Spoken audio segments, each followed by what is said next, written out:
fast speeds when you're out and faster, more secure connections at home. Because they're made to go together, like socks and sandals. Dad was those. Sounds like a cool dude. He's not. For fast speed and more security, get Spectrum Mobile and Spectrum Internet together. Call, click, or visit a Spectrum store today. You can feel it in the air. It's gonna happen tonight.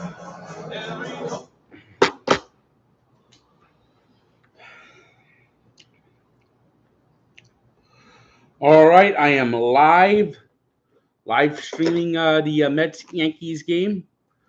Tell your friends, tell your family. I am live. Yeah, if you subscribe, you'll be notified right away when I go live. So I am live right now, and I'm going to do a quick cameo as I start.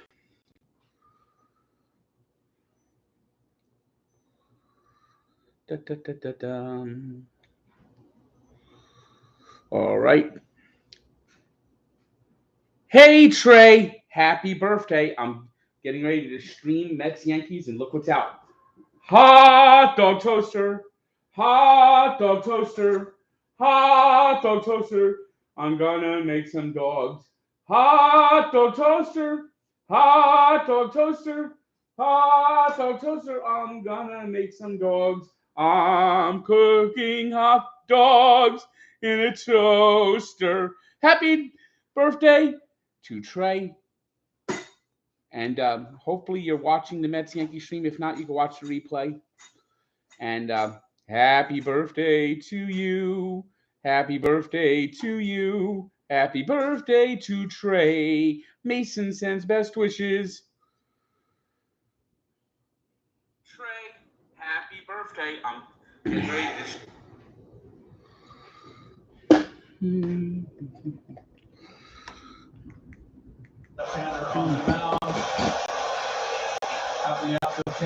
Here's the hot dog toaster. I'm going to make some hot dogs in the hot dog toaster. Hot dog toaster. Hot dog toaster. Hot dog toaster. Gonna cook some dogs in a toaster. Hot dog toaster. I'm gonna make some dogs in a hot dog toaster. I'm gonna make some hot dogs. Make some hot dogs in a hot dog. Hot dog toaster. Hot dog toaster. What else would I use? Hot dogs in a toaster. In a toaster. In a toaster. Time to make some hot dogs. Gonna steam up these buns a little bit too. Actually, I should probably do the buns inside out. Maybe we'll toast them up a little bit. Yes, this is a toaster, and this is a hot dog toaster. Hot dog toaster. I'm gonna make some dogs. Hot dog toaster. Hot dog toaster. I'm gonna make some dogs. Cook them in a toaster. Hot dog toaster. Hot dog toaster. Hot dog toaster. All right, and it's already got it. 6'7" judge. That's really reflective of this entire Yankees team. 2-2 coming. Come on. They have been very effective, the Yankees have, against fastballs, against breaking balls, best in baseball against breaking balls, but not so formidable against the off-speed pitch.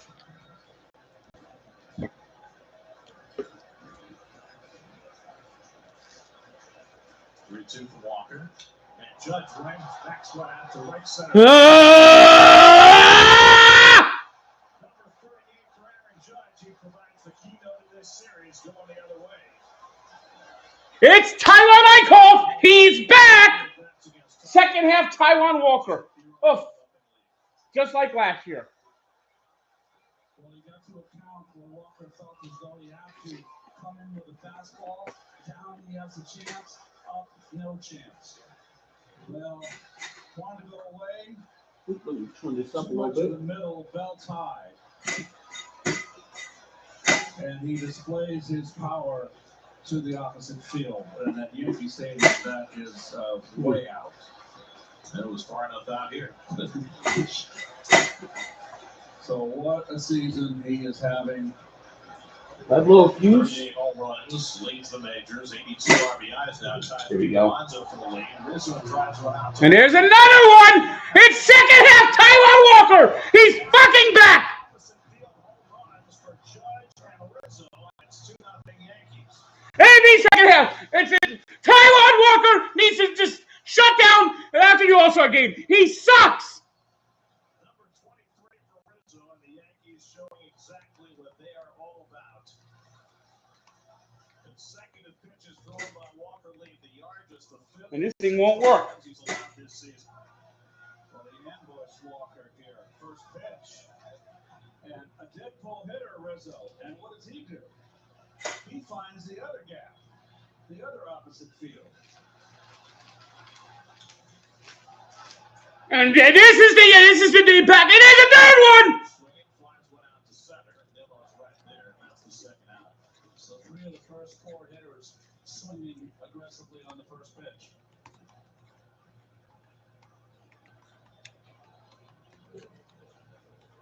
$167 home runs for the Yankees this season. This is their 98th game.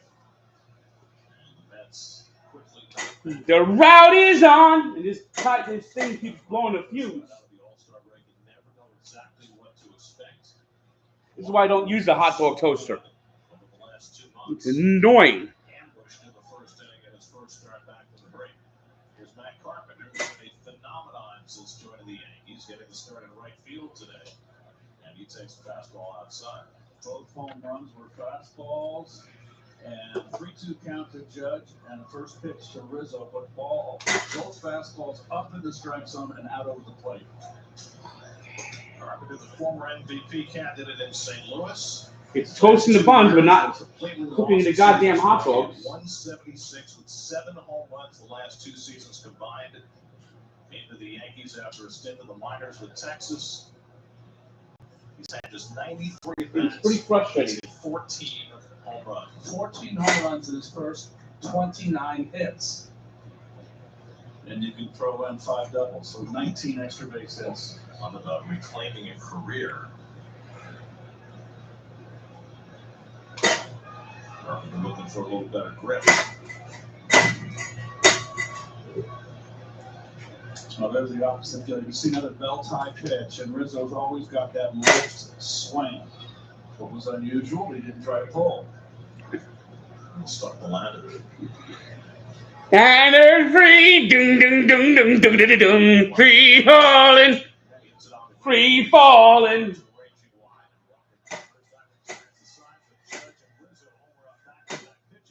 Free falling, free falling. The Mets will not lead again.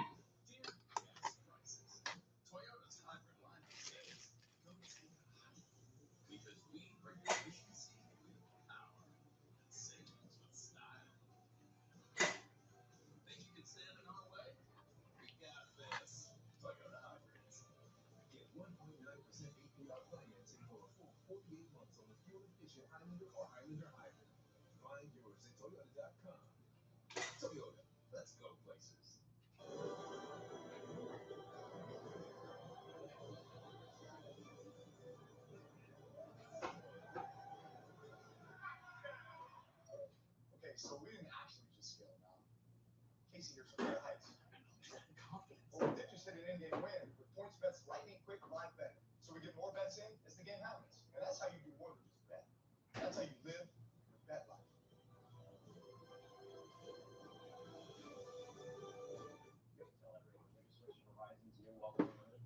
For just $30.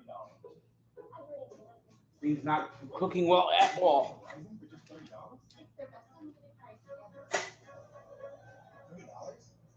Yeah, and it's for the most reliable 5G network in America. For $30 a line, I'm switching now. Yeah, it's easy. And you get $960 to switch the whole family. Wow. I gotta let my buddies know. Right here.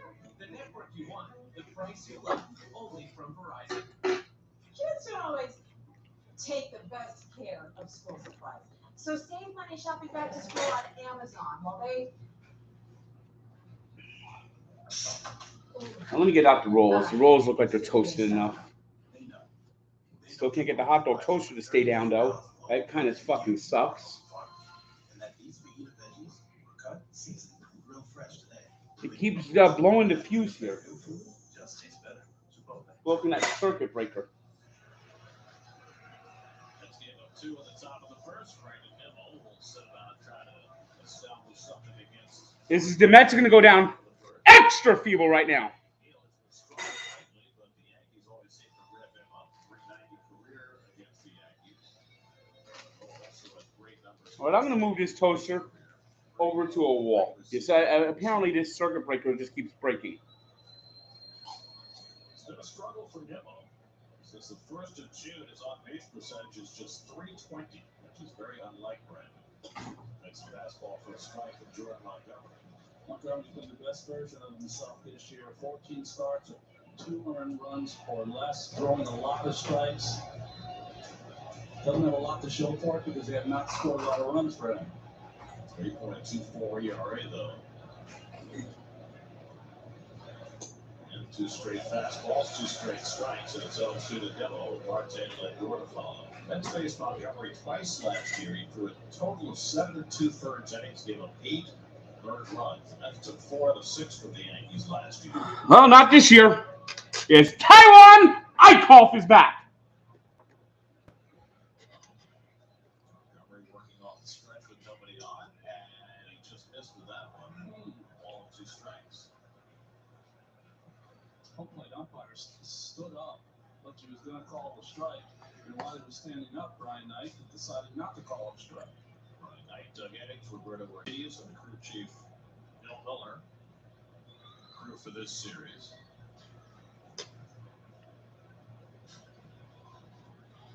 And Nimmo fouled back a fastball.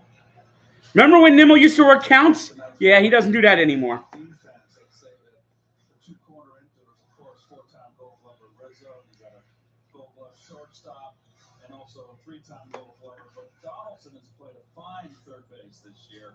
Carpenter, not a strong arm at all in right field. Judge playing center field really well. They say he's got a very strong arm.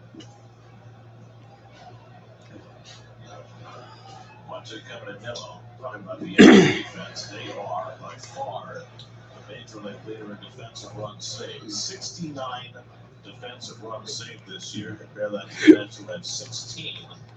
They don't shift a lot, but they have a lot of good defensive players. The one defensive player you're going to have to watch, though, they're trying to hide Carpenter in right field. That's an interesting choice when you have hits and all that speed in left field. It's harder to hide a guy in right field to this ballpark than it is at Yankee Stadium.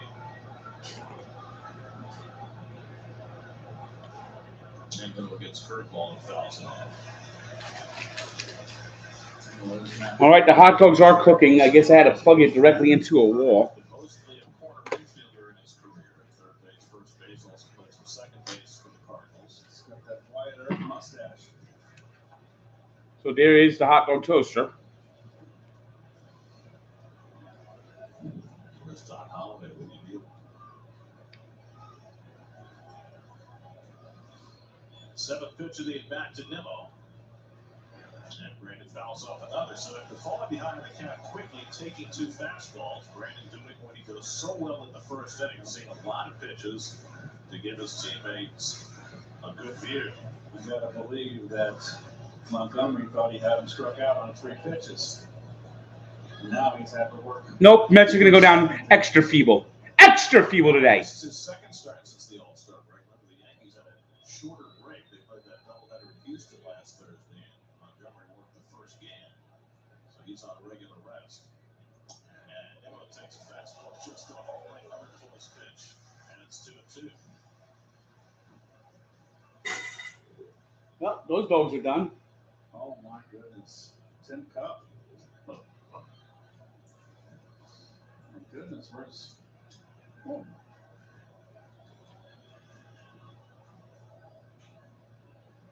So this will be pitch number 9 from Montgomery to Nimmo.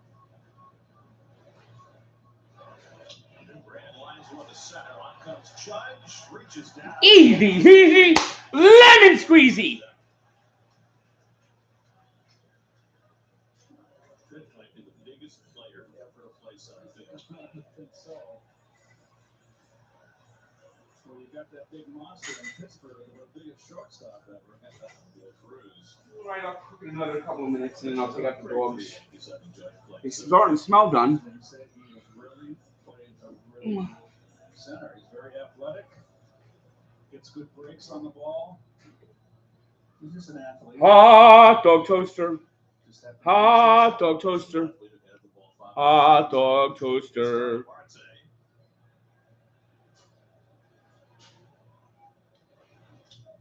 Look at this. This team just dead. This team right now is just going through the motions. And he's now 9th overall in the National League, batting at 296.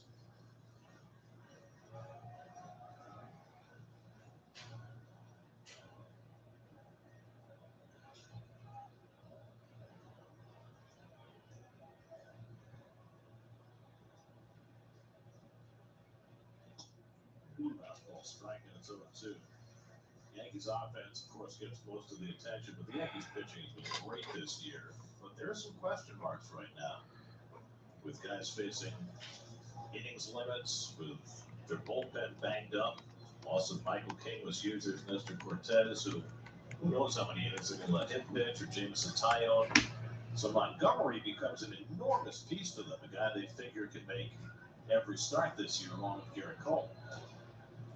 This is with the changeup, and it's 1-2. Severino has been shut down for a time, for the time being.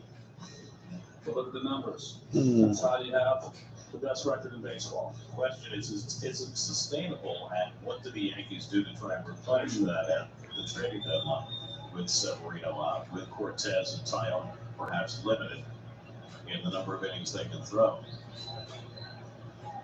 That's drilled down the left field line, back toward the corner. It's out of here. Starting Marte responds. No, that's one run. A line shot to get the Mets back within one.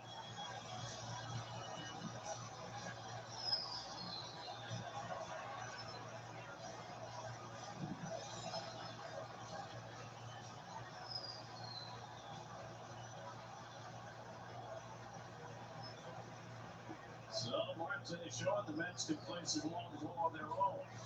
Like these dogs are smelling good. So at least, yeah, they look. Got it out over the plate too much, right in where Marte loves it. And he's got such a quick finish. Hot dog toaster. Hot dog toaster. I'm gonna cook some dogs up in a hot dog toaster. Hot dog toaster. Hot dog toaster. Hot dog toaster. The last time these two teams got together, the first Ah. game between the Mets and the Yankees. He's got great numbers against Montgomery, 5 hits and 9 at-bats, including a home run. Goes out for a changeup, fouls it off, and it's 0-2. Say that changeup is Montgomery's best pitch. There's times when he is getting his curveball over, it's a big curveball, that can be a great pitch as well, but it's the fastball into righties, change-up away combination that makes him very effective. Pitch inside a lot, he hits a lot of batters. That's know all about that. We're about to curveball foul.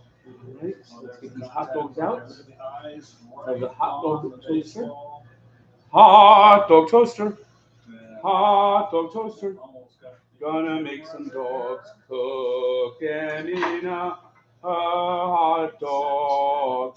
Hot dog toaster. Hot dog toaster. Hot dog toaster. It's time to eat hot dog. Oh, it's cooking a toaster. Hot dog toaster. Hot dog toaster. 10 home runs this year, 5 of them have come in the first inning.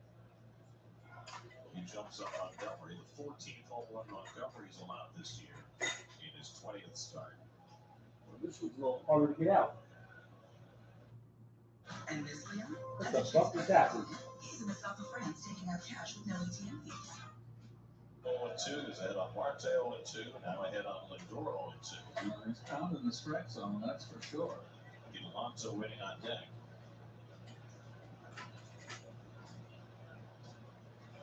Throw ball down 1-2.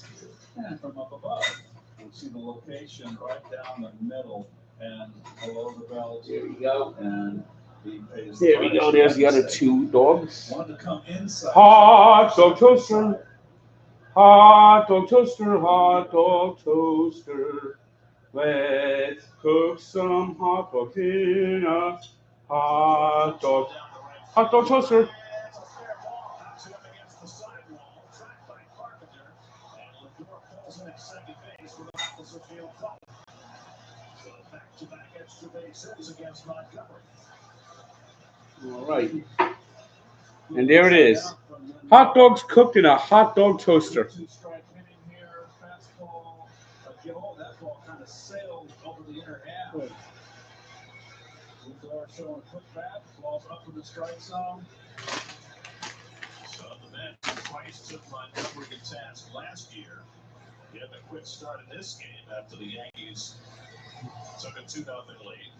And now Alonso, who had started to hit left-hand pitching. A little housekeeping for Lindor. Needs those gloves. José Fernandez filling in for one more game as the first base coach. Good to see Wayne Kirby back with the team today. After he had some surgery, he should be back on the field tomorrow. Well, Pete had a big game a couple nights ago, salvaged the one single win off the pods. You have a game like Pete had, an important win for the Mets. The 3-run homer against Joe Musgrove to turn that game around. Yeah, absolutely, and those are the kind of at-bats. And Pete's got 82 RBIs, leading the National League. But when you get RBIs late in important games, those are MVP-type base hits. 82 RBIs, Judge's home run, tied it with Alonso now for the Major League lead. And LeMahieu keeping his eye on Lindor and finally. All right, come on. Let's get this game tied.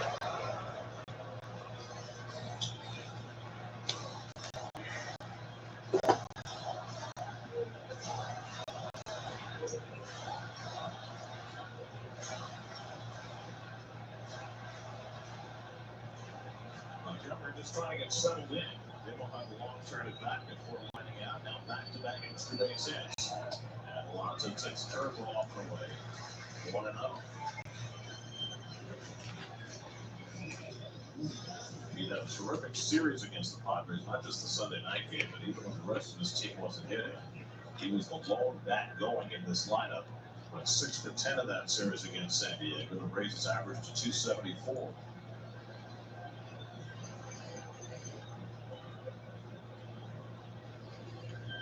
And another curveball that stays outside. It's 2-0.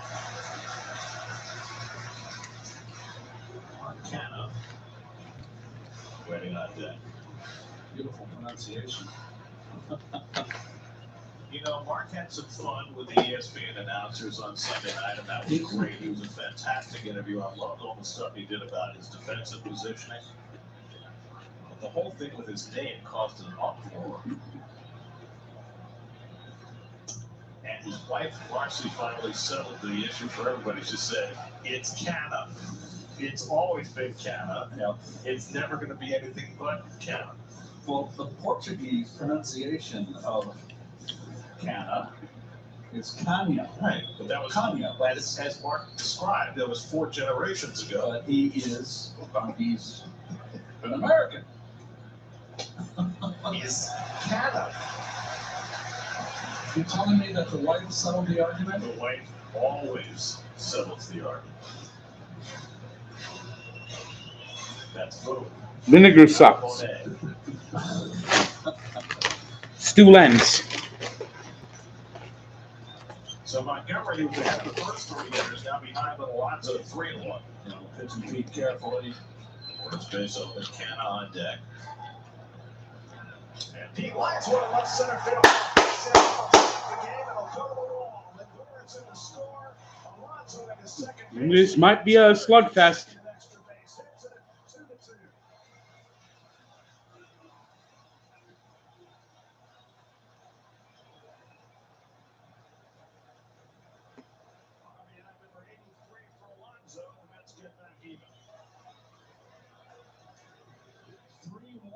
Change up, want to get it away. He takes it off the ground almost. So disciplined all year. Look at the balance. No lunge.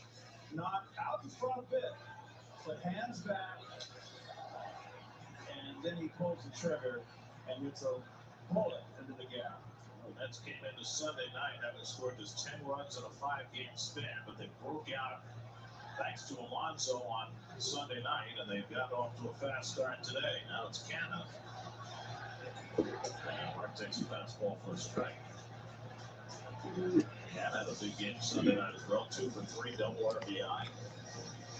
Starts today 8th in the National League in on-base percentage at .372. So there have been 9 batters in this game, and there have already been 5 extra base hits. Where are we going with this one? Canna gets a curveball and swings past it, but it's 0-2. They don't have a 9-pitch at bat, and we've talked a lot about the efficacy of having those long at bats, hoping to have your teammates behind you.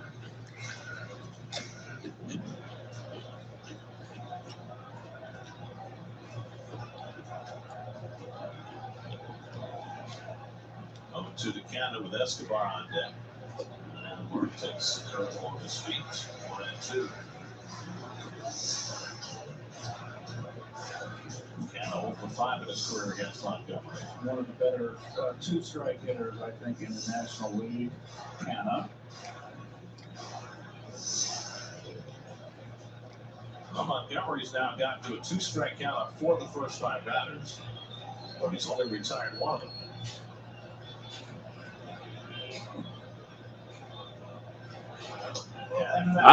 Was on the inside corner for strike 3 call. And Montgomery's got a strikeout. His first of the night, 2 out. We'll never see Canna complain. It might have missed, but it's kind of too close to take. You know what? With 2 strikes behind the count, 1-2, that's a pitcher's big run. Again, here in the first inning, this Mets offense have driven up the pitch count of the starting pitcher. And Montgomery's not a guy who will throw 100 pitches. They'll throw him with 97 and he starts. Well, here's easy out Escobar to end the inning. Day off Sunday after going 0 for 8 in the first 2 games against the Padres, and it takes a change-up ball. Easy out Escobar. You can't hit anything at all.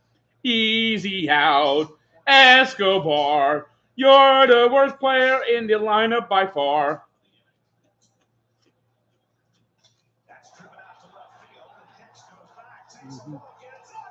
Ah.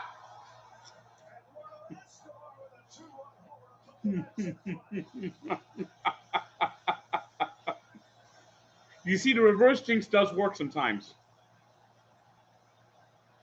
Number 12 for Eduardo Escobar, and the Mets put the hammer down. They open again against 4-2.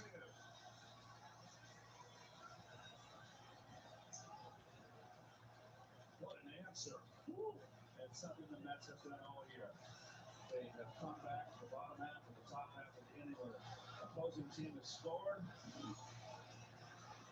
And they've done it all year. And this is another fastball here. This is a similar pitch to that Marte hit out. Same elevation below the belt and out over the middle. Nice grab. See that catch? One-handed. It's a little cooler today, but it's been awfully hot here for the last week. The ball's jumping. Well, from one of the year for Escobar, half of them now come as a right-hand batter. Mets can really use a good second half, an Escobar type second half. He has had good solid seasons. So each team has homered twice in the first inning. Here's McNeil and Rizzo playing in on the grass as though he expects McNeil to bunt with 2 outs. I would say yes. These are very good chips. Stu Leonard's has some very good high quality products. He's not going to be punting for a base hit with 2 out of Rizzo's in. And Montgomery misses low away. Go back to the opening at bat, where Montgomery twice thought he might have almost struck out. How much of an impact does that have going forward? Well, I think it has more of an impact on the bench for the Mets and seeing all those pitches. I mean, if you're a quality major league pitcher, those kind of things happen in the first inning. But you didn't expect the Mets to jump on top with Marte and the Escobar homer. Neal flies one out to left. Tick says, Nah. for this one. That retires the side, but the Mets straight. Need a shutdown inning now from Walker. Escobar lines over an RBI double. And after the Yankees get two at the top of the first, the Mets double that. The dogs do come good out of the hot dog toaster. It's a pain in the ass to use, though. I'd give it an 8.1.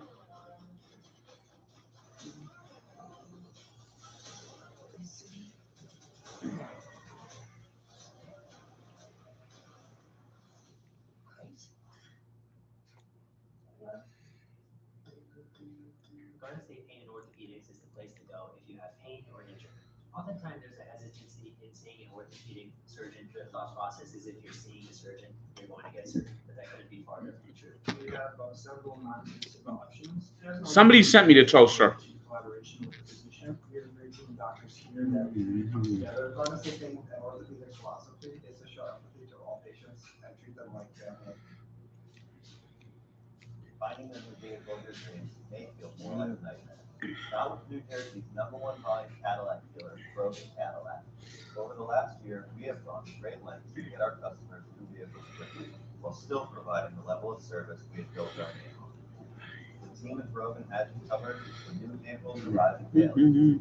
Brogan Cadillac, serving the community for over 95 years on Route 46 East and always online at brogancadillac.com. You know, people are DMing me saying I promised them I live stream. I'm live streaming, but they're not subscribed, so they don't get the notification. Subscribe to get the notification. Get me to 25,000 tonight.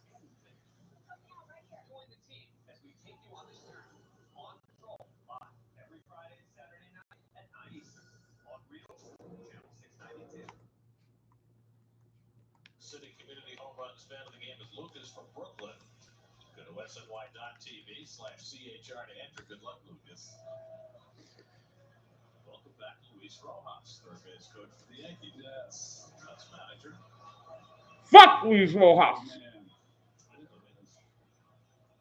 He'll get another managerial job in the not too distant future. Well, what does this game have in store for us? 4-2 Mets after one. Josh Donaldson leads off in the second. Mets saw a ton of Donaldson one season when he played for the Braves in 2019. And that year against the Mets, he had 388 with 9 home runs in 18 games. Sharper, hot run left door, and a nice snag. Throws that Donaldson. Donaldson that year against the Mets had an OPS of 1332. Nice play by Lindor. Al Alvilla is about 18 incompetent. Nicely done. Ball was 0-2. You can buy these chips at Stu Leonard's. Everybody in this series, you gotta be. Now Aaron Hicks has been hot. If I'm home, 315 over his last 19 games. I will do weekly streams. 32-year-old switch hitter who missed most of last year with a wrist injury. He takes curveball for a strike. Get me to 25,000. That curveball usually waits until the second time or third time through the order to unveil that hook. Goes right to the split to get ahead 0-2.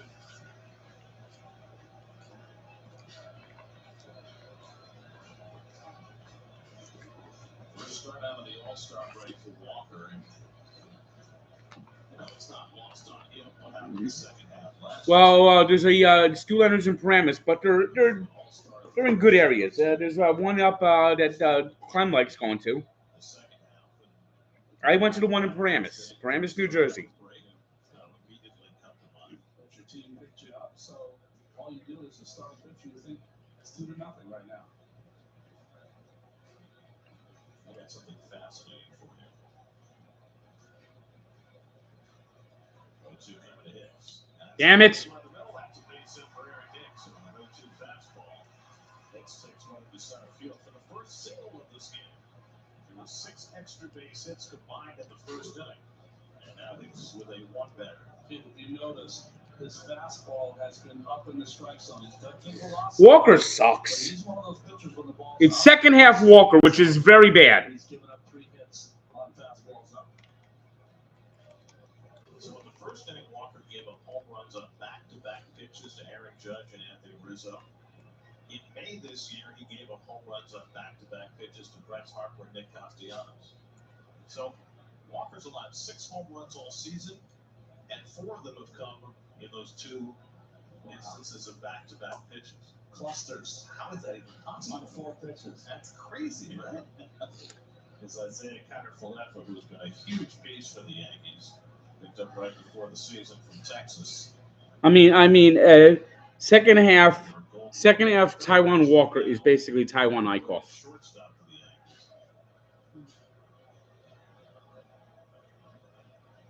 One of the national Hawaiians, right? The major leagues.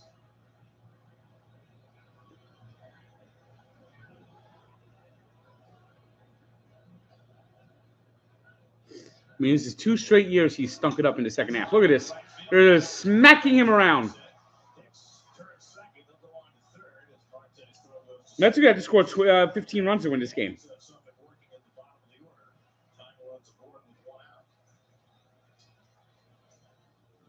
Nice hitting here. Wants to get a fastball in and a little inside out. And got a first and third situation here now. He really is Taiwan Eichhoff. You want to stay away from that split change. Second half, it's his second year in a row. The second half, he went to utter shit. Last year they said he was an all-star. This year he could have been an all-star. And both years, second half, worst pitcher on the fucking staff.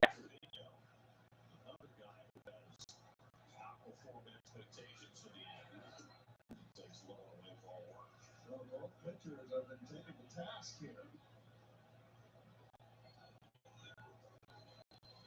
Both offenses come out with both guns blazing. Trevino has taken over as the #1 catcher. They traded Gary Sanchez to Minnesota. Now Higashioka is the backup, but Trevino, who has been brilliant defensively, has hit more than he ever has before. 257 hitter Gary against right-handers, no home runs. It's 5 home runs, excuse me. 373 hitter with runners in scoring position. He's got one at third with 1 out. And Falefa, who's a base-stealing threat, gets back. Walker, a pickoff threat. He's picked off 3 this year. Trevino has grounded in 3 double plays this year. The Yankees are second in the American League in stolen bases. Kiner-Falefa leads them. Come on! He's fucking farting around. This is how you lose games. This is how you lose fucking games. I'm not sure where you can find the hot dog toaster. Look on eBay or Amazon.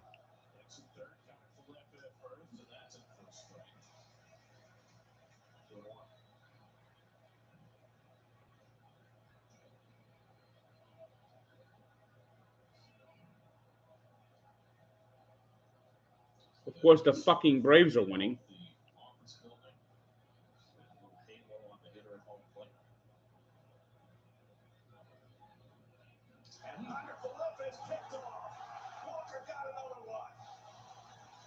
Bye-bye.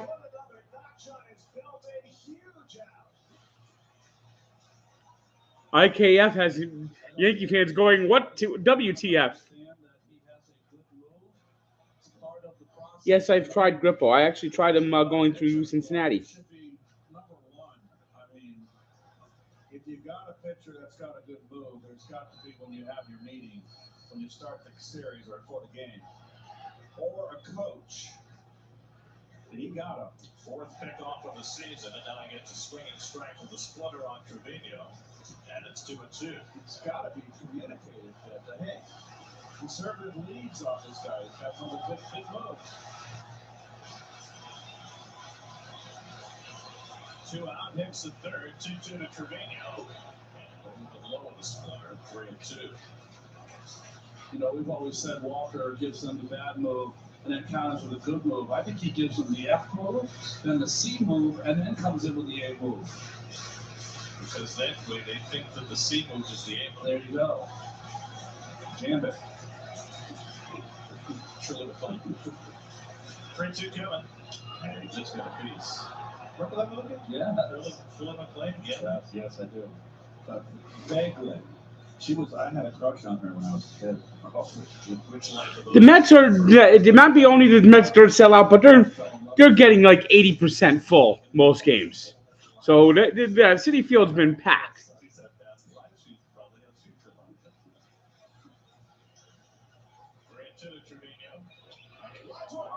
What a catch! Needed to put that 0 up. Needed to put that 0 up. That nets him 2 outs. In an otherwise troubling second inning. Look right there. Got it. 4-2 Mets. Pixel 6a, the smarter phone that can see in the dark with night sight. Fix your photos with Magic Eraser and photograph all skin tones accurately with Real Tone. Google Pixel 6a. Switch it up and get the all-new Google Pixel 6a, all for a smarter price. The shore, the mountains, the open road, or no road at all.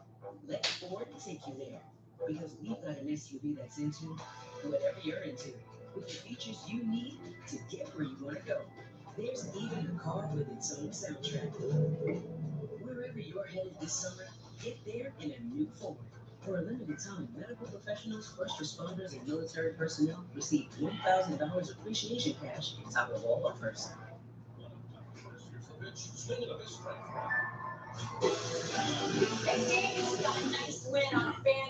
I can't wait to get my new Roomba. I miss my Roomba already. That's correct. Just keeled over and died on me.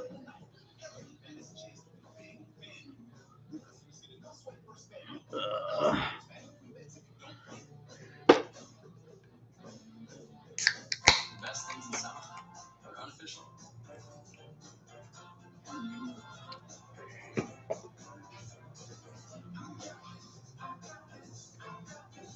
Coors Light, official beer of everything unofficial. This is the Gillette Labs with exfoliating bar. The bar on the handle removes unseen dirt and debris ahead of the blades for effortless shaving in one efficient stroke.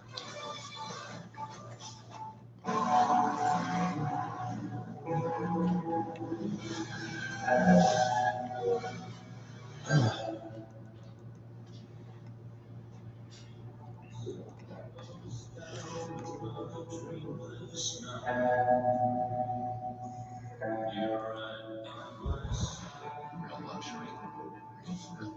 Feel the rush of performance of the Lexus Home Opportunity Sales Event.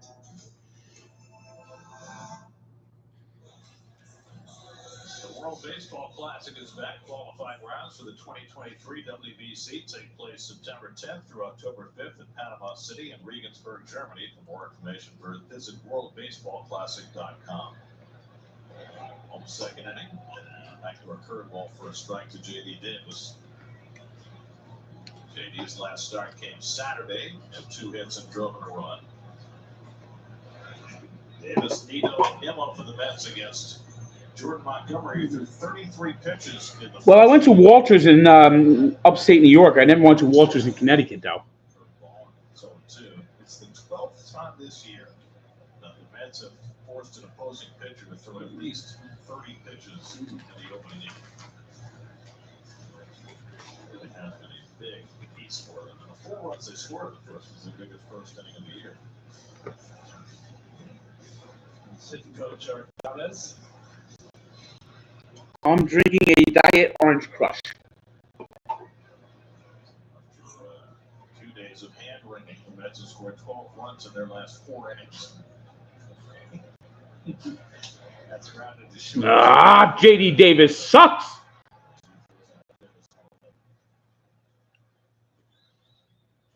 1997 was the first year of interleague play. The Yankees dominated early. The Mets have done better lately, though. Mets won the season series last year, 4-2. They're 12-10 against the Yankees since 2018.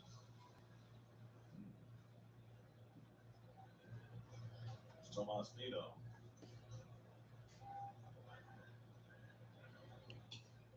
Nido goes after a high changeup and misses nothing in 1.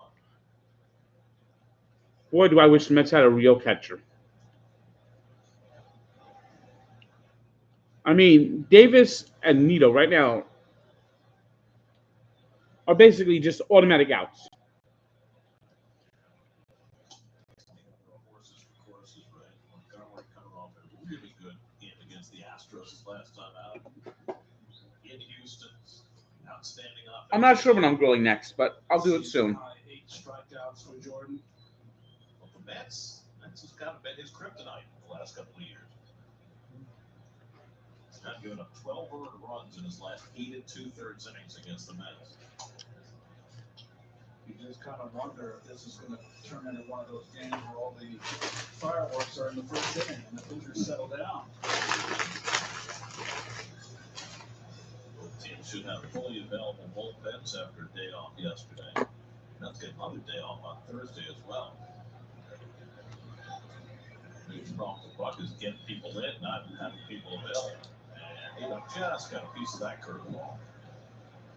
Right, it seems early in the game, hitters is trying to backdoor that curveball most of the time. Yeah, well, especially when he gets ahead in the count, trying to stay out of the middle of the plate, down and in once the game gets along. But it's that fastball. I mean, I'm so sick of J.D. Doofus. He just is so terrible. You know I don't put anything on hot dogs. Raw dog, that's what I do it. He certainly is throwing enough strikes. I just finished eating hot dogs. What are you asking for me? What's for dinner? Come on. 11 balls, 30 strikes. Just have to be able to put people away early in this game. Montgomery now 29 years old. Had Tommy John surgery in 2018. Really cost him 2 seasons. And then he had a short season in 20. He came back and had a full productive year last year. He bounces that one foul. Let's continue to run up Montgomery's pitch count. Montgomery from Sumter High School in South Carolina went to the University of South Carolina. Sumter, South Carolina, pretty famous Yankee from there. Bobby Richardson, right? Who's later the head coach of the University of South Carolina. MVP of the 1960 World Series, despite the Yankees losing. Oh, bad swing. Just a terrible swing by Tomas Nido. Brought to you by your Tri-State Audi dealers. Blue Jays are streaking with won 6 in a row. Austin Riley is streaking. The Braves have lost 2 in a row for the first time since mid-June. The Red Sox may be getting ready to sell. They're only a half game in front of the Orioles. Trying to stay out of the cellar in the AL East, and the Giants may be heading towards selling territory as well. 5 straight losses. Yeah, they got swept by the Dodgers coming out of the break. Much Seattle got swept by the Astros coming out of the break. Nimmo rolls. Come on, Nimmo. So Fuck. 1-2-3 bottom of the second.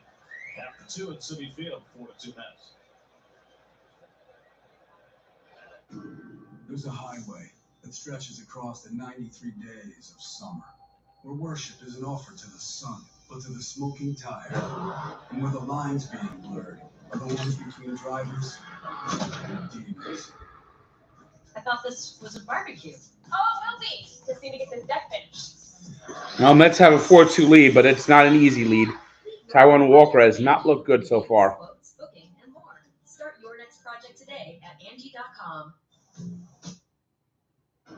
There's a highway that stretches across the 93 days of summer, where worship isn't offered to the sun, but to the smoking tire. You know, people keep asking me, am I streaming? Am I streaming? If you subscribe, you'll be given notifications when I stream. So subscribe.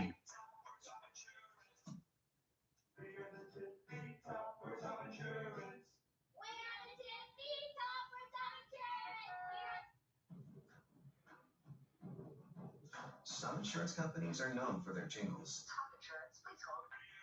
NJM is known for what matters. Outstanding service you can actually count on. No jingles or mascots, just great insurance. Ugh. Get a quote today. So you got to, oh, fuck, no. Oh, there it is. Oh, God, I was so scared that I had to lose it. That more aggravation.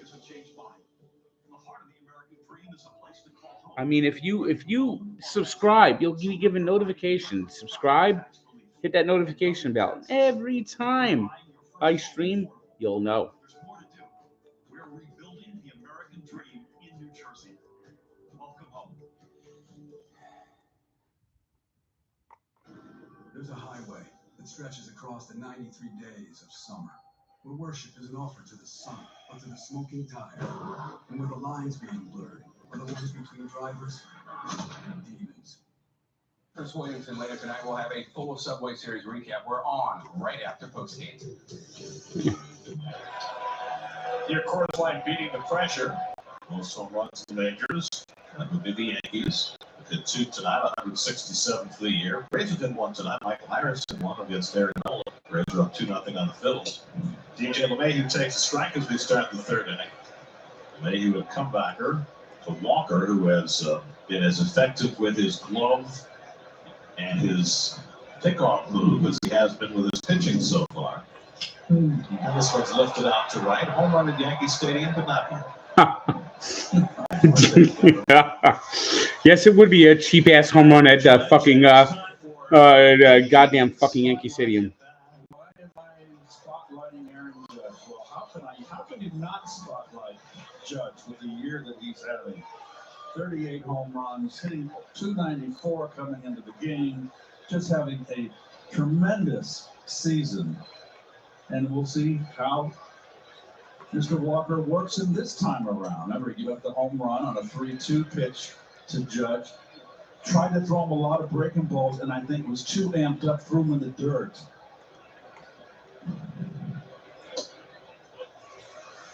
Good location on that fastball, and it's 1-1. Good fastball inside.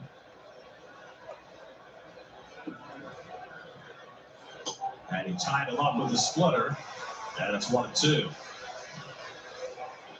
Here's the home run on a 3-2 pitch up in the strike zone out over the plate.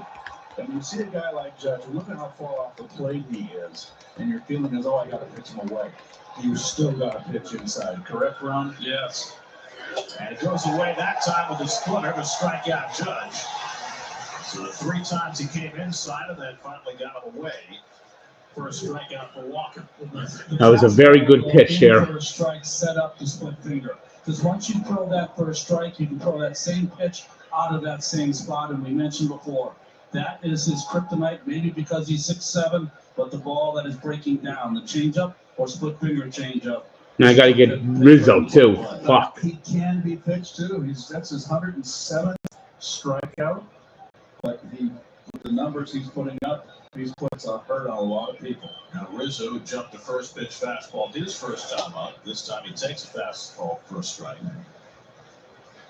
Rizzo went the other way for his home run, his 23rd of the year.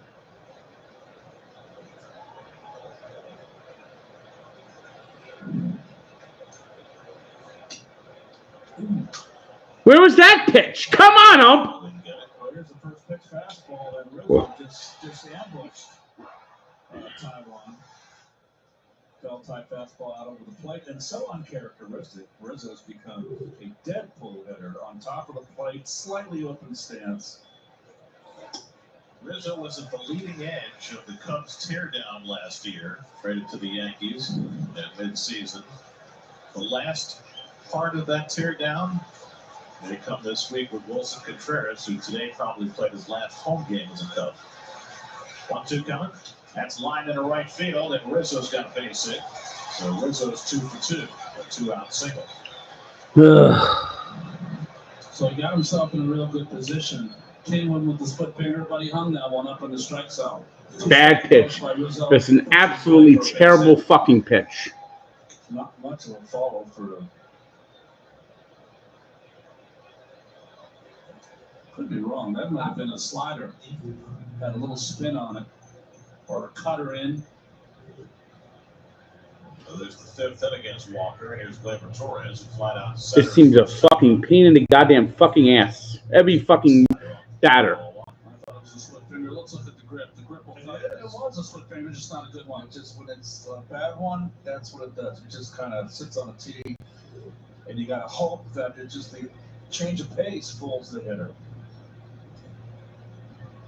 Oh, fuck! Went up with 2 men more.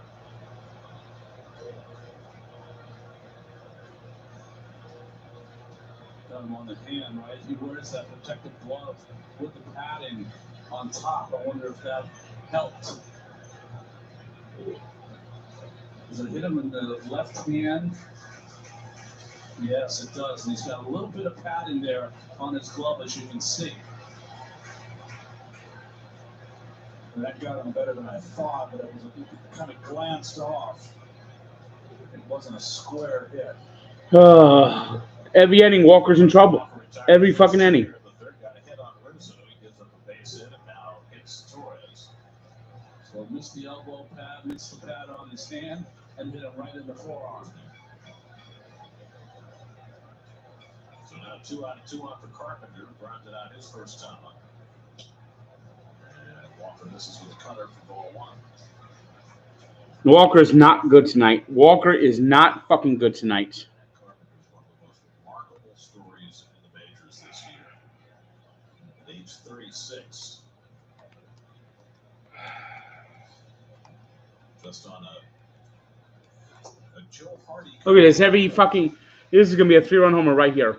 He's just fucking farting around.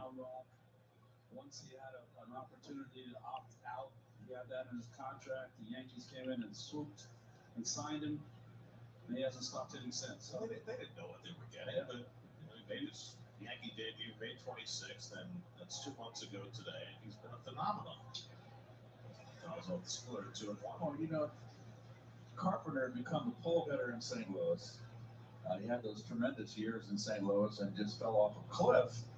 But the Yankees can always take a chance on a left-handed pull hitter with pop at that ballpark, and they do.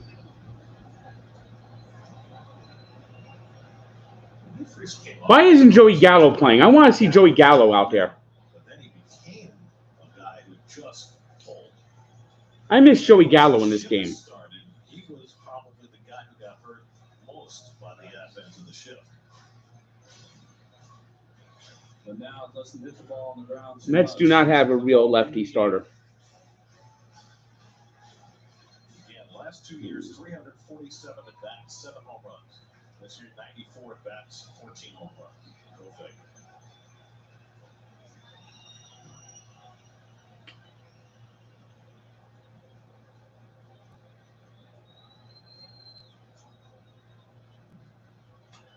Two on, 2 out, 2 to Carpenter. Just that one foul. Escobar open for a play, but that'll be in the seats.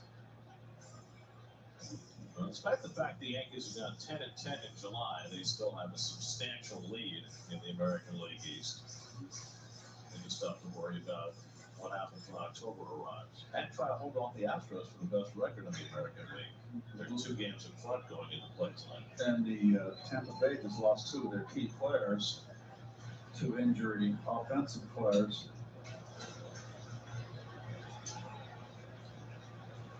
But they've been dominant. It just that doubleheader sweep by the Astros after the All-Star break, that in Houston, but the Yankees rebounded nicely. They basically were 5-8 in their last 13 games.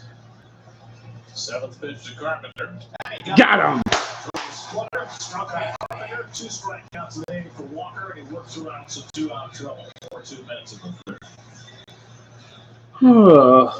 Lads are coming to IHOP with an all-new menu you're going to love.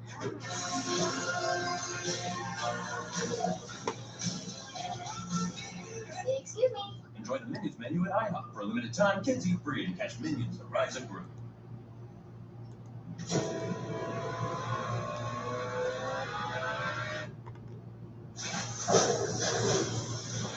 The 201 horsepower turbocharged Kia Forte GT. Finally, reason to wear those Eagles. Oh, come on, Phillies. Show some fucking fight against the goddamn motherfucking Braves. Get 2.9% APR for up to 48 months on the purchase of a new 2022 Forte.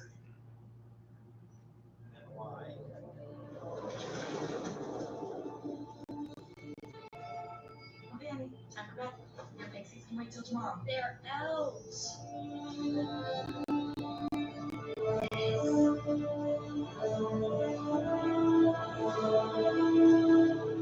Tell the fans you go deep. Keep going. See where it takes you. Prime Video.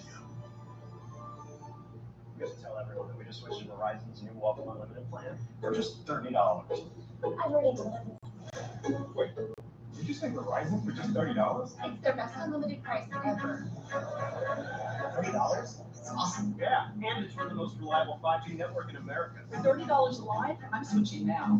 Yeah, it's easy, and you get $960 if you switch the whole family. Wow, I gotta let my buddies know. We're already here. The network you want, the price you love, only from Verizon. A new Chevy is the smart way to hit the open road this summer. The smart way to road trip and seek new adventures. Go a little farther this summer in a new Chevy. Find new get up and go, find new roads. Qualified lessees with a current eligible lease can sign. All right, let's see if the Mets could get some extra runs here. Tax title license and legal fees are extra. Extend this friggin' lead. 0% financing when you finance on all 2022 Equinox models. On the third inning, that's with a 4-2 lead. It was starting Marte who got things started for the Mets against Jordan Montgomery with a home run in the bottom of the first, and Marte will lead off in the third. And again, Anthony Rizzo is playing in on the grass on the first pitch at first base. Have we seen Marte try to butt for a base hit the first half? He's moving back now. I don't exactly get it. He did the same thing against McNeil in the first time. But look at the other thing I can think, the reasoning. Look where LeMahieu is playing way up the middle on the outfield grass. It's almost inviting Marte to bunt leading off the inning, but you want to bunt, go ahead and bunt. Is it gamesmanship? Does it get into your brain? Maybe that's part of the equation. Lindor and Alonso to follow after Marte down to the count of 2 as he was his first at bat. Change up off the plate. Snaps a string of 14 straight strikes thrown by Montgomery.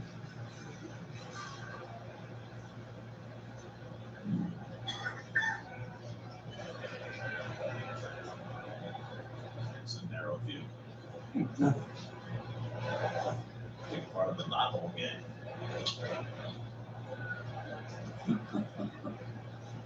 Considering what happened in the last at bat, if you're Montgomery here with this count 1 and 2, you have to pop one inside. I'll do my apartment tour soon. If it misses, it misses. I just need time to get things fully up. In the back of Marte's mind that you're not afraid the rest of the game to come inside.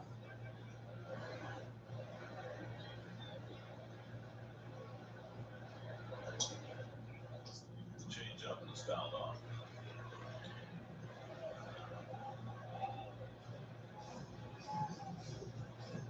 You can see the plate, so that's good. I can't see the pitch, so that's bad. And once it's hit, you can't see where it goes, so that's not great. Beggars can't be choosy. You know? I'll tell you, if that's the seat you have, that's the seat you have. Maybe that seat might cost what it takes to get to a Bruce Springsteen concert. Or maybe you just want to hang out with your friends and not particularly watch the game. There's always that. 1-2 coming. That's dribble foul. There's your inside fastball finally there, Ronnie.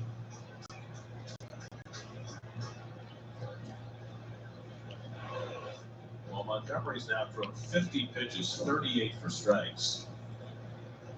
He was Rosario RBI single to make it 3-0 Atlanta. Strider against Nola tonight in Philly. After the Phillies won last night. That's line to left center field. That's a base hit for Marte. Over to cut it off is Judge. Marte trying for 2, and Marte makes it safely. Second extra base hit of the night. Nice hit there.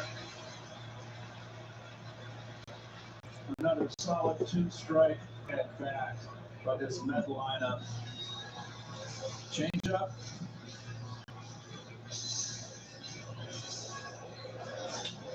Marte just continues to wear out left-handers and wear out not pitching, period. He's just a fine player. 19th double of the year for Sterling. Off-speed pitch, CB lunges, absolutely not. Stays back.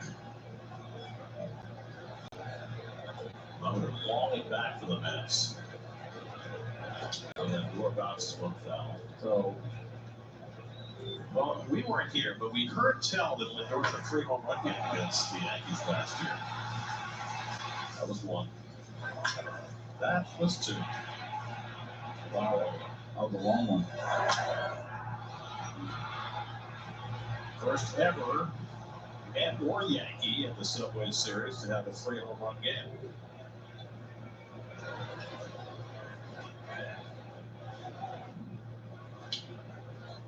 Foul on the fastball. It's 0-2. Let's see what Montgomery first at bat. Montgomery fed Lindor a bunch of breaking balls, and then Lindor fought off a fastball. He tried to come inside, didn't get it in. Let him off with a curve here. Come on, Lindor, let's get a run in. He goes back to the breaker. Lindor dumped a double down the left field line, but down the right field line his first time up. Marte at second, but nobody out. It seemed as though Montgomery has been ahead of 0-2 all night. You know, there's an art, though, of when you're ahead in the count, making that curveball and changeup look enticing enough to swing at, but to bounce it in the dirt. He has not been able to do that. Now, the Mets, to their credit, are one of the best 2-strike hitting ball clubs in baseball, but it just seems to me that maybe Montgomery tonight doesn't have an out pitch. He's already given up 5 extra base hits to the first 11 batters, despite being ahead 0-2 on 8 of the 12 of the now 12 batters. He was being the 12. What was interesting on that pitch is that another breaking ball and taken right out of the hand by Lindor, like didn't even offer at him. So either a non-competitive pitch or maybe he knows the pitch is coming. Is he tipping? No. You got Marte out at second base.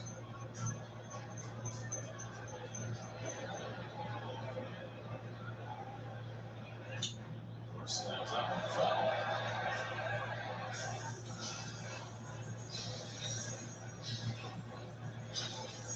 I mean, Montgomery for the season has thrown his fastball 48% of the time. I don't have the numbers in front of me, but it seems like a lot less than that tonight. I think his game plan really was to throw the secondary pitches, but the Mets have taken the close ones and fouled off the good ones.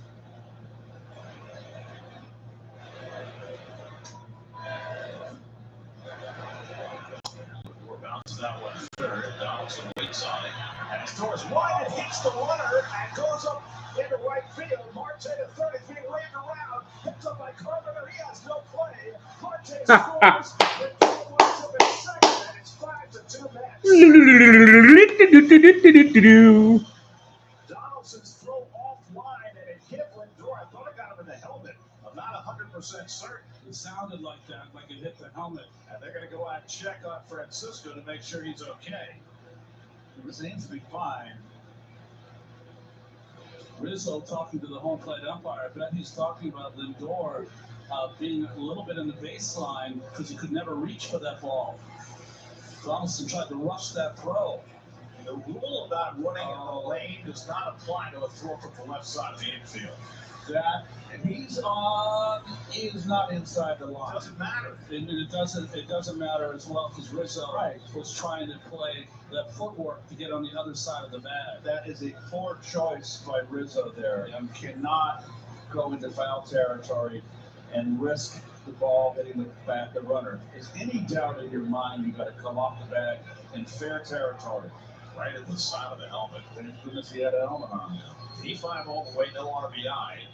And it's 5-2 New York. Here's Alonso, still nobody out. He drove a run with a double his first time up to tie the game. Takes a cutter inside for Montgomery, ball one. You're right, so Keith. He's either got to reach in front of Lindor or come off the back and protect the throw. Come off the bag and try to make a tag. Yeah. But the one thing you can't do is what Rizzo did. Now he's a 4-time Gold Glover.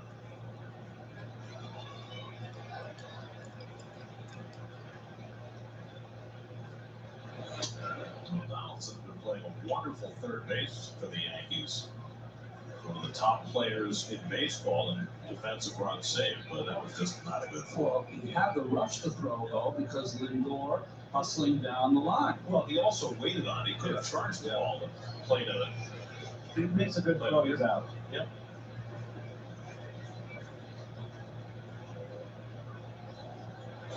Ugh. Bad swing, Pete. Bad swing.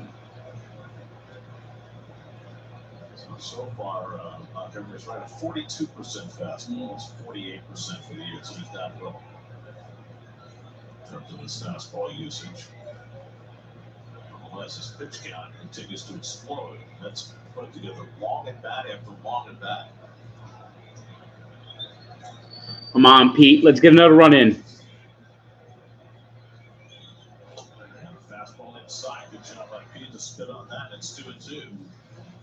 That's what I think Montgomery has to do more of against the right-handers. You're right, and he has to double up on that pitch in. Not many pitchers do that, but when you don't throw 95 plus, you have to double up in.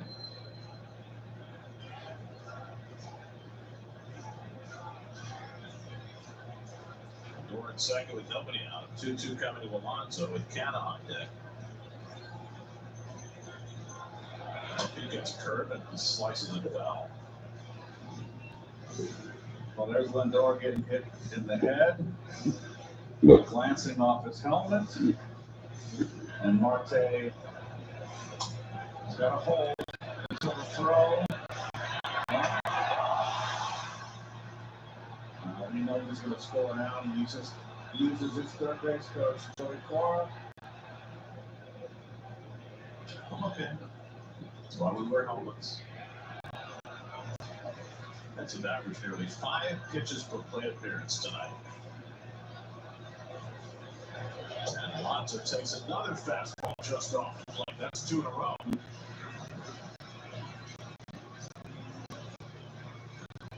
Good solid at-bats by the Mets. Gave you the numbers on Alonso the other day. He has seen the second fewest pitches in the strike zone. Percentage of pitches. Only Javi Baez has seen a lower percentage of pitches in the strike zone. So his eyes have to be great. And it has been.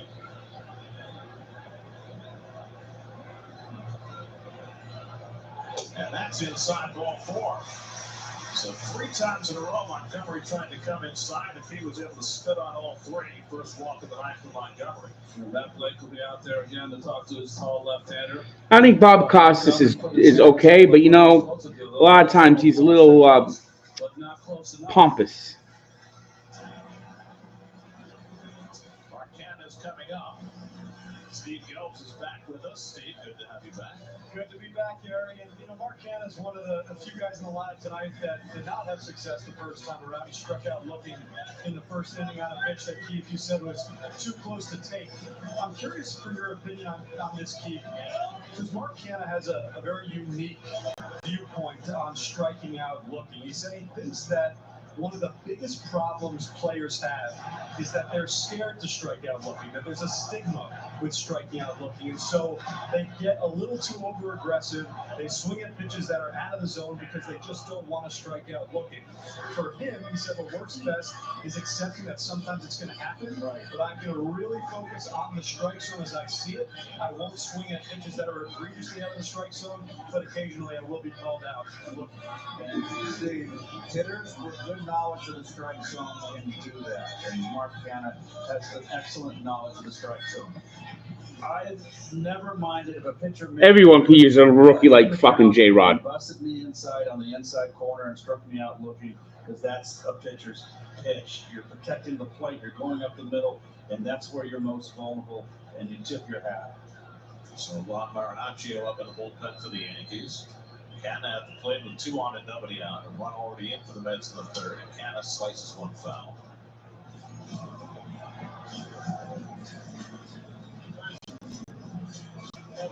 Well, it's a beautiful day in New York, and a beautiful sunset is shaping up. That's what this rivalry deserves. Beautiful purple just above the 17. And the 36 and the 31 and the 41 and the 14 and the 37. Yeah, but they're not here.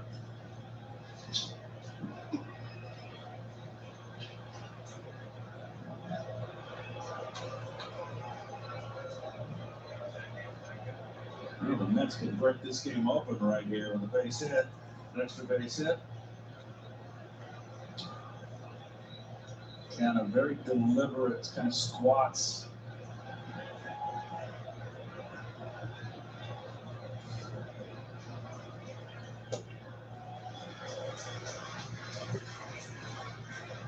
Well, it's clear that as this game is moving through the third inning, that Montgomery wants to be able to work inside against the right-hand batters. He's just not able to find the plate inside. And it's not like he's missing by a lot. He's very close, but Come on, Canna. Let's get another run in. Careful inside this setback, though. We know how Canna has made an adjustment, pulls those hands in.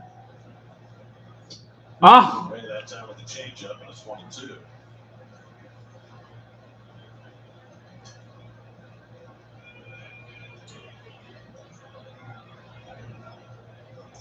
Mets have scored 5 tonight.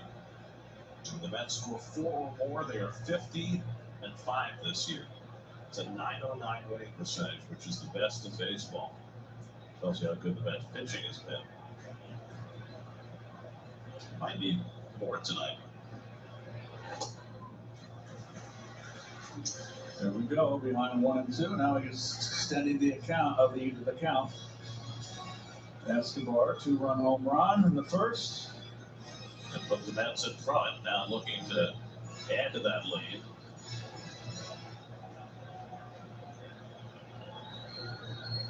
It's been a laborious 3 innings for Jordan Montgomery.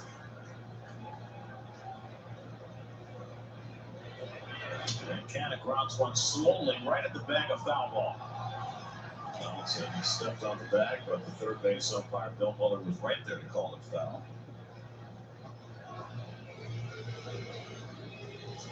Well, tomorrow night we won't be here, but y'all will. You'll be watching Max Scherzer pitch against Domingo Germán. Second start off the injured list for Germán. Scherzer's 5th off the injured list. He has been marvelous. Wonderful smile there by Max. You won't see it tomorrow. I'm not going to say it was very good. There are no smiles like game day.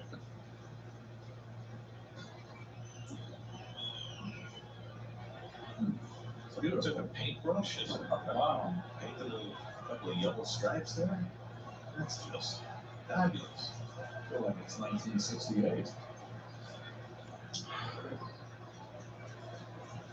Hello? This copyrighted telecast is presented by the authority of the New York Mets. It may not be reproduced or retransmitted in any form. Fucking asshole. And the accounts and descriptions of this game may not be disseminated without the express written consent of the New York Mets.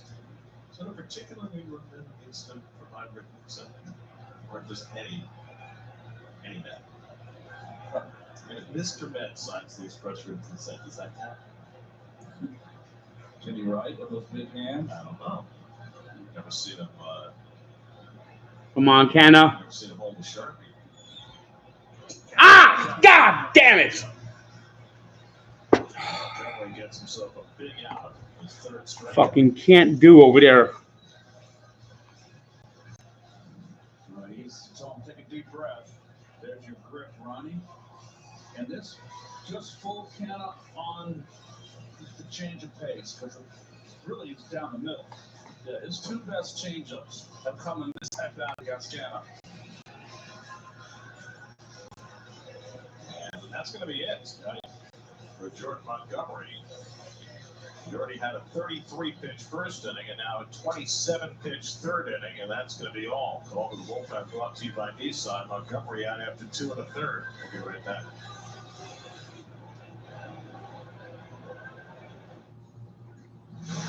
Just outside of a town called Basic is Basic Lake, where families gather together for some basic fun. And if you have the 2022 Nissan Rogue with a VC turbo engine and 5 drive modes, you can climb above Basic and find a trail where no one else goes. The 2022 Nissan Rogue, anything but basic. Get 1.9% financing on the 2022 Rogue with best-in-class fuel economy among gas engines. I'm buying on a chew toy. If you struggle and struggle and struggle with CPAP, you should check out Inspire. No mask, no hose, just sleep. Inspire, sleep apnea innovation. Learn more and view important safety information at inspiresleep.com. You're working IT. Oh, it's fucking commercials. Pitching change. Bill says the coffee's weak today. But since CDW helped us switch to Mac, everyone's happier. Dan from Finance likes getting performance without a big price tag. BP digs the power of the Apple M1 chip.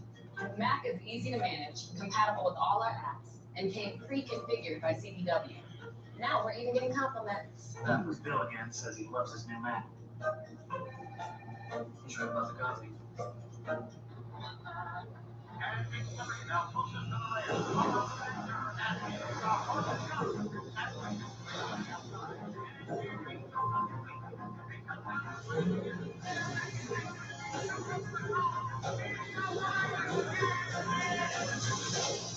Add drama to every drive. The exhilarating Audi SUV family. Get exceptional offers at your local Audi dealer.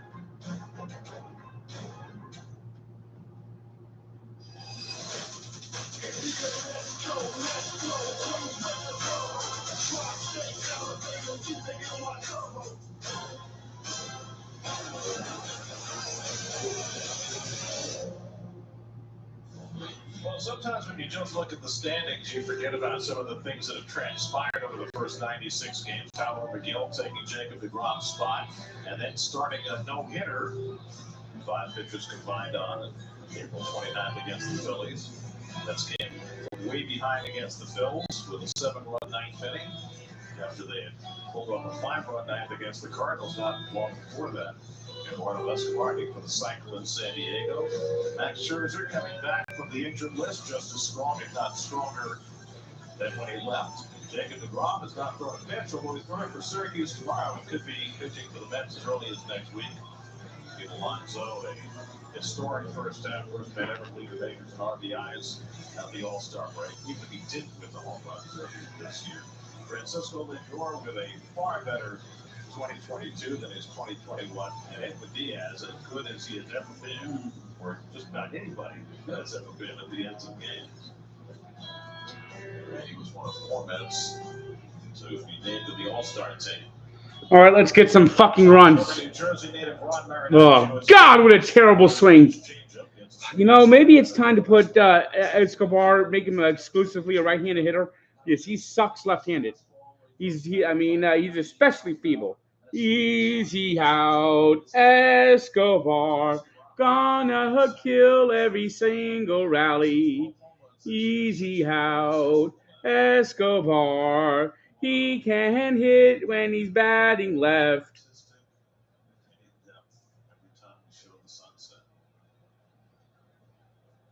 The Red Sox are done. Thanks for painting that for us. 2 on and 1 out. Interesting. Both Marte and Lindor have been very antsy off the second base bag so far tonight. One of the few times that the Yankees have shifted tonight. As we mentioned earlier, they're not a big shifting team, but they have to shift on here against Escobar with the shortstop all over. Under for left with the shortstop. Oh, God, what are you doing, Escobar? Well, I don't think Jordan Montgomery was exactly expecting the hook. Why? He's like saying, I've worked really hard to stay in this game. I know things aren't perfect, but the why was he wanted to turn Escobar around. Escobar flies one out to left, and Hicks drifts over and makes the catch.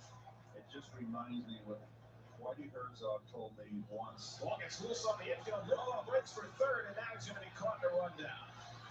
Just an overly aggressive play by Francisco Lindor, and that's how the inning ends. He runs out of the baseline, and it's called out. Dumb. Dumb! It was only for a moment, and Lindor got caught.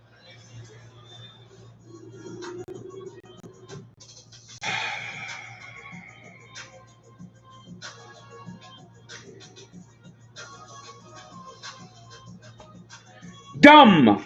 Dumb!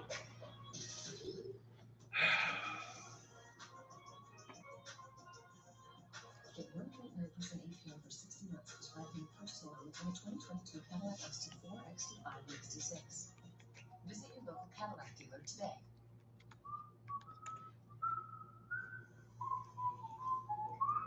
With technology that can scale across all your clouds, it's easier to do more innovative things. Ugh.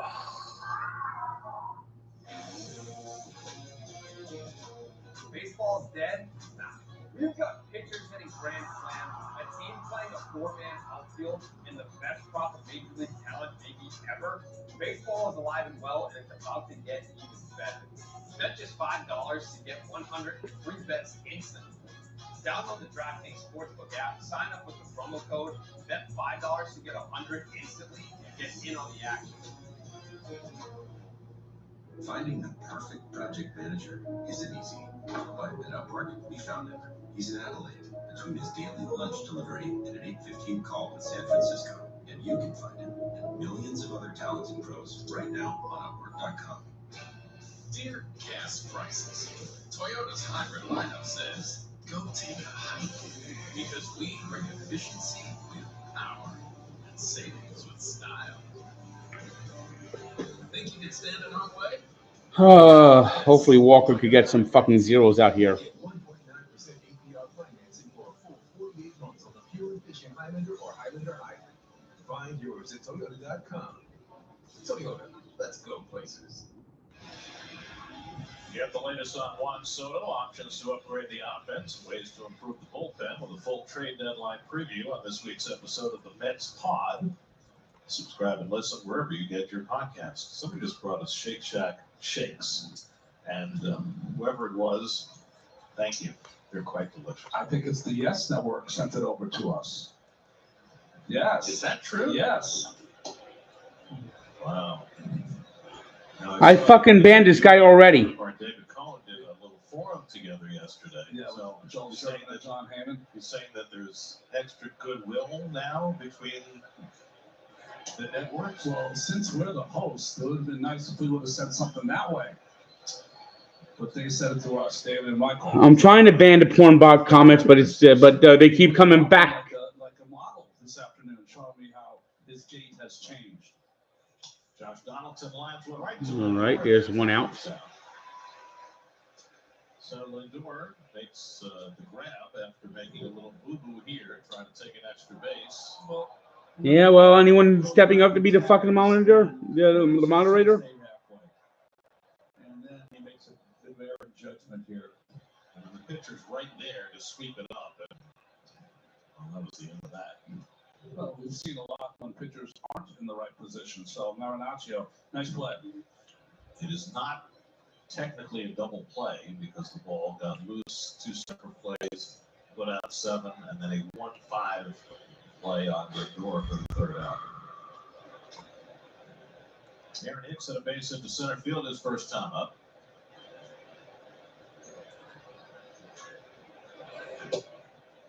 Takes curveball low on the end, 2-0.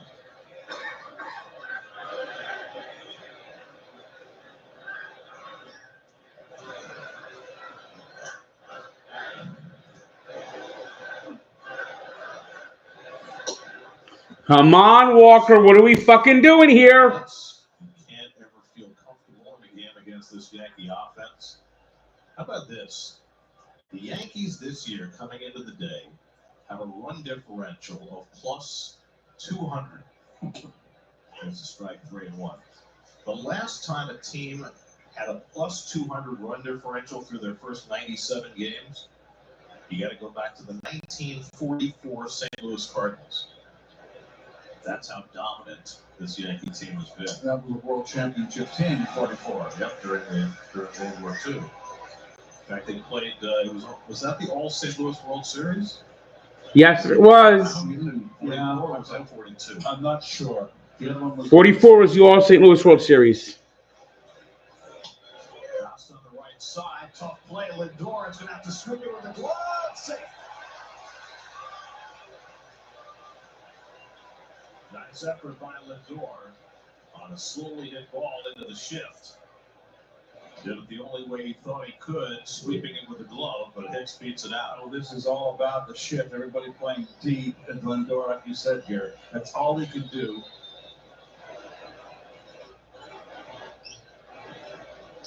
Hicks, that rare combination of size and speed.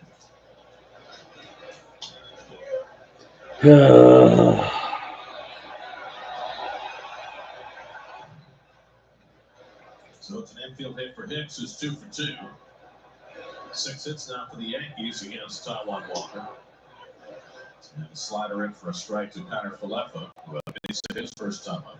Yeah, 44 was the Cardinals and Browns.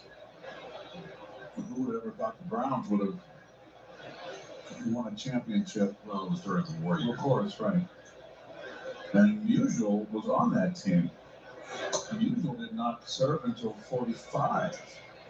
So he was on the 42 and 44 World Championship teams, Cardinal Championship teams. So think about that.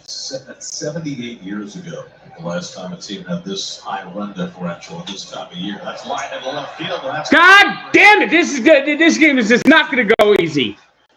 Fucking Taijuan Walker has been terrible, terrible.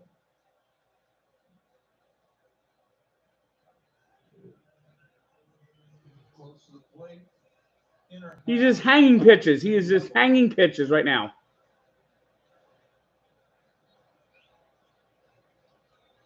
Every inning. So when we talk about run differential this year, there's the Yankees, the Dodgers, and then there's everybody else. The Mets are 4th, but they're 118 runs behind. Well, Walker found himself in a similar spot in the 2nd. He picked off Connor Falefa and got Jose Trevino to line one back into his glove. This time Trevino goes after a first pitch splitter, and it's 0-1. Oh, fucking Yankees are such a fucking goddamn pain in the fucking ass.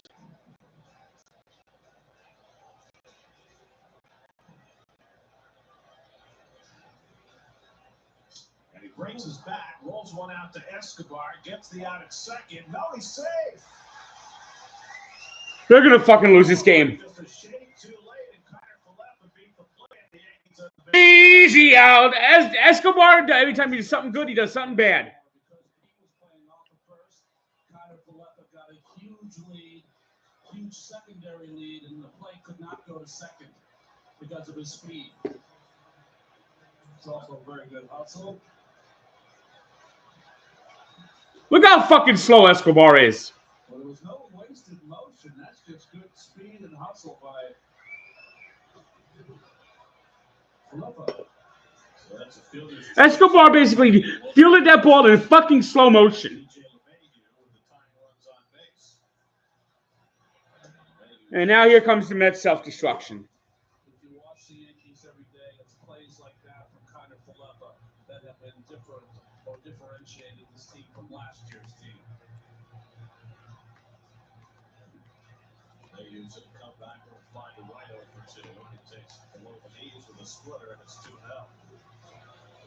This is the same Taiwan Walker we saw last fucking year.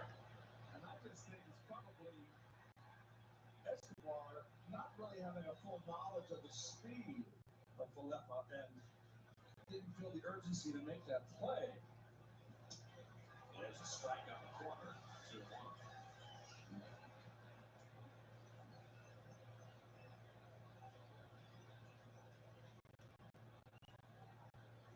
Always have to be alive on the right side of the diamond with LeMahieu up. Slowly again to Escobar. This time they'll go first, but then as a run comes home, he gets Escobar. Slow. Now here comes a 3-run homer by fucking Judge. Escobar. Hit it to Escobar. Escobar.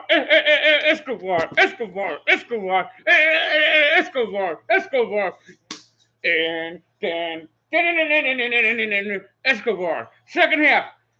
96 errors as the rest of the game. And then he takes off his shirt and he has a race tattoo.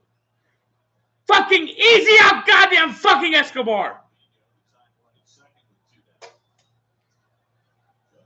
Back in the first inning, they wanted to bullpen at right center for his 38th of the year. Slider off the plate for ball one. Nope, there you have the first two at-bats that fit the pitch sequence.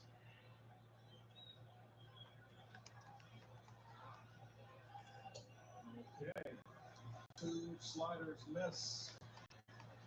2-0 count, open base. Some guys are just having magical years. When they're having those years, you have to be careful in this situation. And then you got Rizzo in the on-deck circle.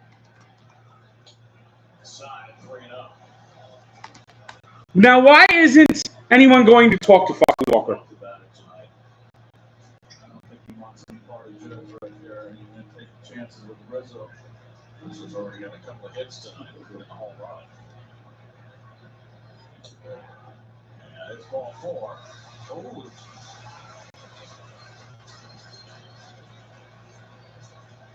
The first walk given up by Walker. It's a good time for Jeremy Hefner to come out and have a little chat. Taiwan showed a little frustration there in that ball 4. I thought he had a strike. That's both bats are moving around. Every year, Taiwan Walker turns into Taiwan Eichhoff in the second half. Every fucking year. That's a good play. I know you have a 2-run lead, and you want to go after everyone, especially after you struck them out the time before. But some guys are just having years that sometimes you have to. And the fucking Braves never fucking lose. So it's left in the hands of Rizzo, with the bases loaded and 2 down. Let's have no margin for error. No margin for error. This is going to be a fucking moonshot by fucking Rizzo. You fucking know it. Oh my God, they're fucking showing Tommy Hunter. There's the fucking white flag. And Walker is pure shit. Taiwan Walker is pure shit in the second half. 2 years in a row, pure shit.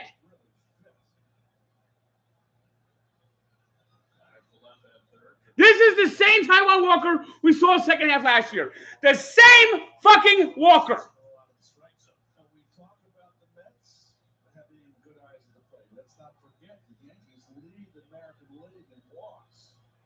And in on-base percentage, and in slugging percentage, and in home runs, and in runs scored. Big spot here for Rizzo on 2-0. And it's a high ball 3. You getting the hit sign here, Ron? Yes. I don't think he'll swing though. Not after 7 pitches out of the strike zone. Taiwan Walker is a fucking joke. I'd let him swing. He swings and he flies it out to center. Kittle back. Should have room on the warning track. Puts it away a step through the wall. Sign retired.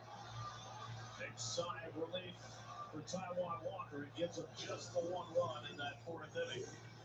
Rizzo swinging 3-0 and coming within a few feet. 5-3 Mets. It's Friday night dinner. Club 7. Boom. Dad, who's that? You can't go. Huh? It's a bit too aggressive, isn't it? Okay, yeah, sure. Rewind it. How about this? Beg your pardon, but bundling your home and car insurance could save you hundreds. And the neighbor's giant gecko? Huh? Who? Little girls. Hi, gecko. Well, like the commercial. Yeah, I know, right? See how much you can save by bundling with Geico. The great experiences you have in here, and even down here, all started here. Because the best customer experience always leaves a great impression. GMC awarded #1 in sales satisfaction. Oh, Mets needs more fucking runs. They need. I think they need to get 8, 9, 10 runs at least. We are professional grade GMC. Kids, one year they want all dinosaur stuff. The next, camels. Llamas. So save money shopping back to school on Amazon. Sure that's on camera? Yeah. Whatever you say. You have to tell everyone that we just switched Verizon's new Waffle Unlimited plan for just $30. This game's not gonna end at like midnight. Their best unlimited price ever. $30? Awesome. Yeah, and it's from the most reliable 5G network in America. For $30 a line, I'm switching now. Yeah, it's easy, and you get $960 when you switch the whole family. Wow, I gotta let my life know. We're right here. The network you want, the price you love, only from Verizon. Some banks give you credit card rewards, but make you jump through hoops to use them. With Discover, you can redeem your rewards for cash in any amount, anytime.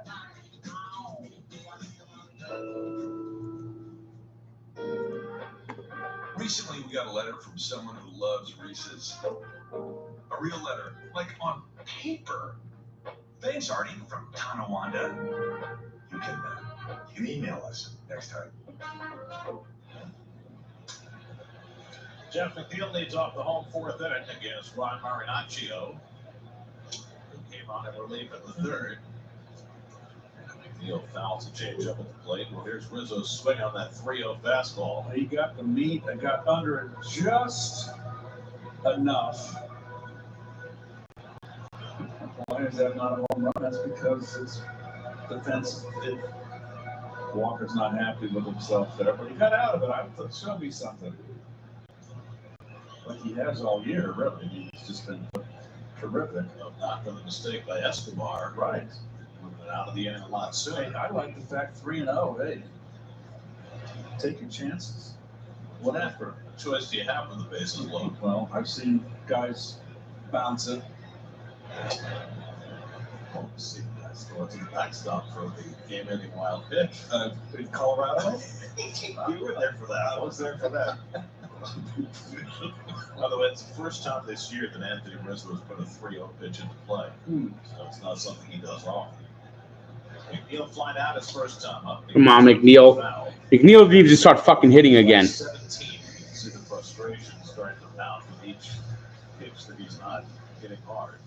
Have you noticed during this 0 for 17, a lot more balls pulled by McNeil than going the other. This is the Jeff McNeil we saw last year. He's back to Jeff McFeeble. And just been getting beat inside a little bit. Marinaccio misses outside with a fastball. Ron Marinaccio, Tom River, New Jersey, same time that produced Al Leiter and many others. University of Delaware Blue Hen. Does that mean he runs the double wing like Stubby Raven? Todd Frazier was here this afternoon. He's a Tom's River guy, isn't he? He is. Right center field. I mean, these are some pathetic at-bats by McNeil lately. This is the Jeff McNeil we saw last year. This is the shit Jeff McFeeble he was. So McNeil's retired, now J.D. Davis rounded out short his first time up.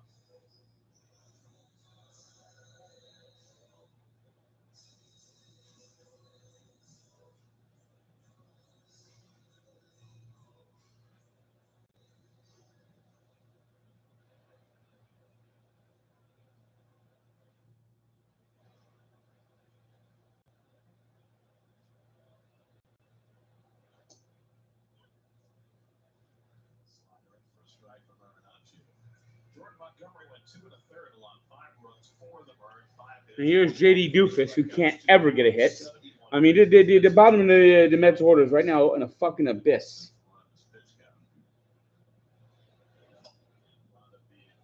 Montgomery's shortest outing of the season.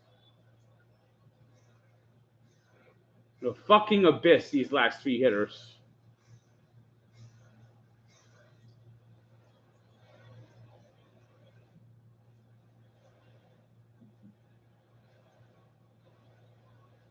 It is really noticeable how little the Yankees shift. Hitters that we are accustomed to seeing shifts against.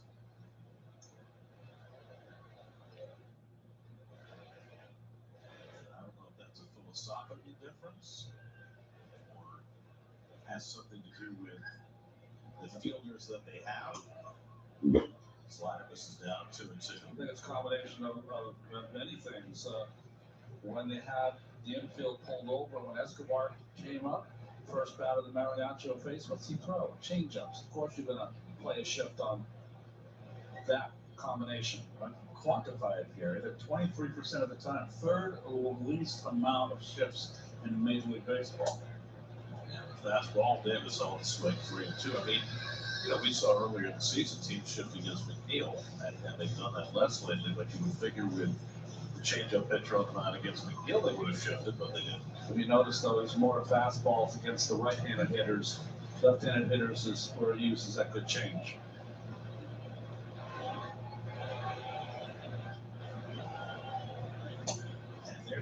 And there's a 50-mile-per-hour fastball. Wooly man, that is fast. JD Davis, the worst hitter in all baseball. Yeah, I am sick and tired of JD Davis. Right now, we're accepting applications. If you know a local football league in need, apply today at sny.tv/playball.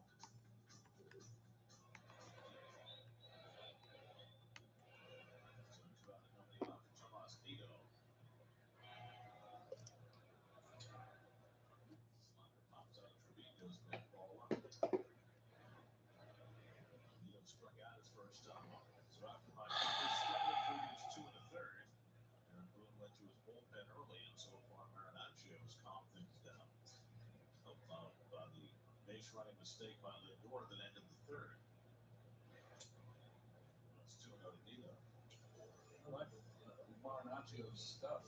I like his demeanor on the mound. Throws strikes. I like Taijuan Walker's new hairstyle, but I'm wondering when you've pitched as well as he did in the first half, why would you change? I agree. Don't change a thing, right? I agree here. I mean, if you're a superstitious player, maybe Taijuan doesn't err on the superstitious side.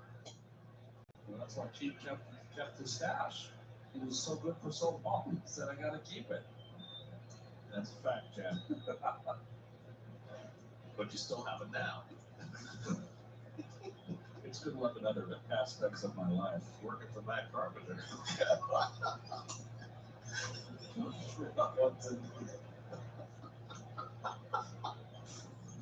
Good luck in other aspects, huh? Yeah, I'm just glad that things are working out for you. But everything's good. Yeah, there's a number up there, all right. That part's worked out fine. 3-2 to Nito.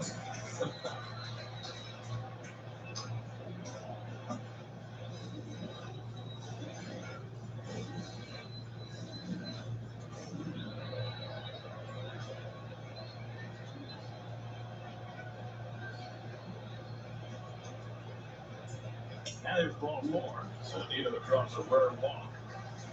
And the Mets have a 2-out pitch runner. Road Ahead brought to you by your Tri-State Cadillac dealers. ESPN tomorrow, day off Thursday. Mets go to Miami for 3 and Washington for 3. And the series in Washington probably will mark the season debut of Jacob deGrom.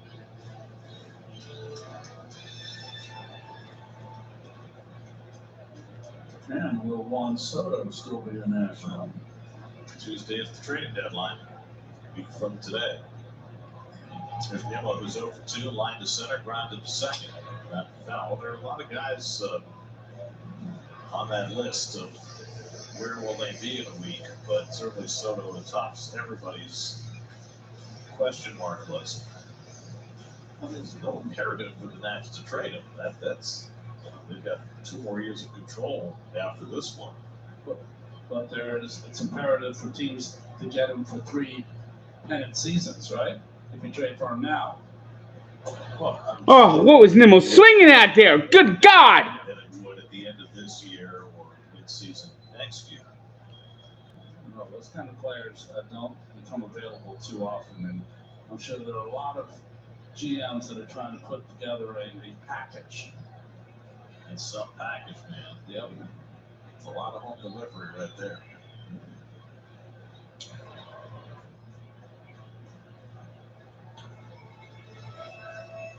The Marlins and the Nationals have staked the bottom for them. So the question is, are the Phillies still a contending team? They're a half game out of the wild card right now. I know there's the Mets and the Braves who play 5 games against each other at Citi Field weekend after next. Now tip strike 3. Nimmo down on strikes to end the inning. Marinaccio strikes out a pair as he works a hitless fourth.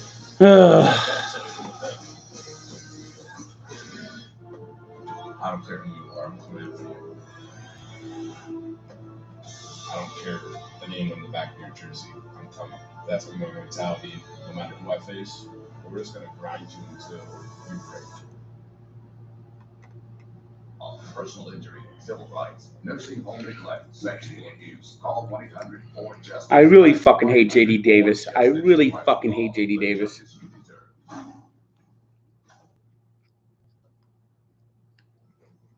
Hi, Kelsey Grammer here, inviting you to try my new beer, Faith American, at Crystal Springs Resort, Sussex County, New Jersey. Faith American beer is now available at all Crystal Springs golf courses. To learn more about my Faith American Brewing Company and how you can win a chance to play a round of golf with me at the resort's top-rated Valley Oak, visit crystalgolfresort.com/faith. That's crystalgolfresort.com/faith.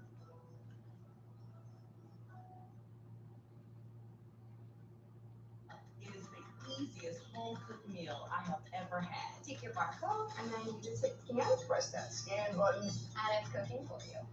So here's the fun part. I'm not doing it. And just like that, 20 minutes later, it's done cooking my meal. How good does this look? You cannot get this from a microwave. Tavala, your secret weapon for impossible. This thing looks like a fucking ripoff. Meals at Tavala.com. You're telling me it's going to be anything different than a fucking TV dinner? Yeah, my fucking ass.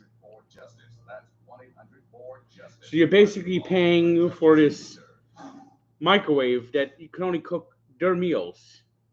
And you got to buy their meal plan.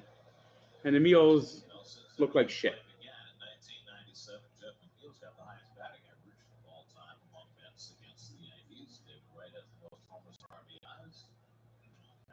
How the fuck is Oliver Perez again about on that goddamn fucking list? How about Ollie on there?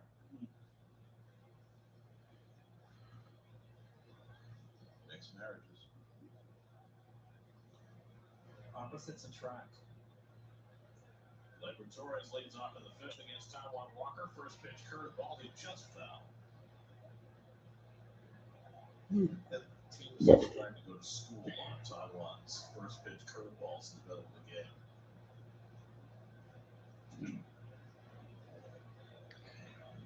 Been a nice bounce back year for Gleyber Torres after 2 really poor seasons in a row. The guy once hit 38 home runs in a season. Much more back to himself now. 15 home runs this year, just 9 all of last year.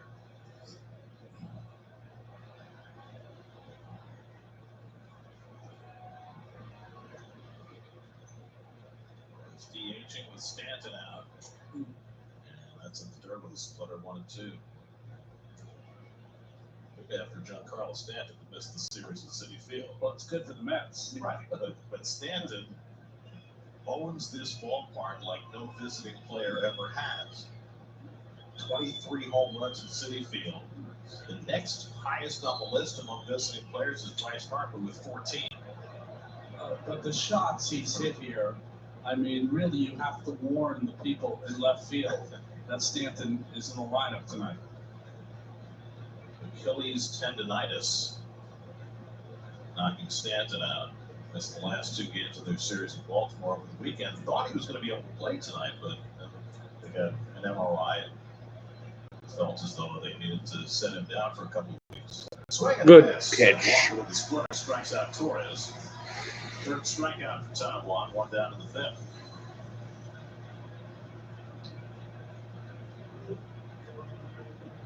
Well, this one he was able to place. Appearance of a strike, ended up out of the strike zone, licked by Nito. 1 out and nobody on. Matt Carpenter coming up. We check it with Steve. Well, guys, as you noted earlier in the game, tonight marks the return of Luis Rojas to Citi Field for the first time in an opposing uniform. I asked him before the game if it was weird being back, and he said, you know, this is not weird for me. What was really strange, though, was spring training. Remember, he was only on the Mets coaching staff for a few seasons at Citi Field.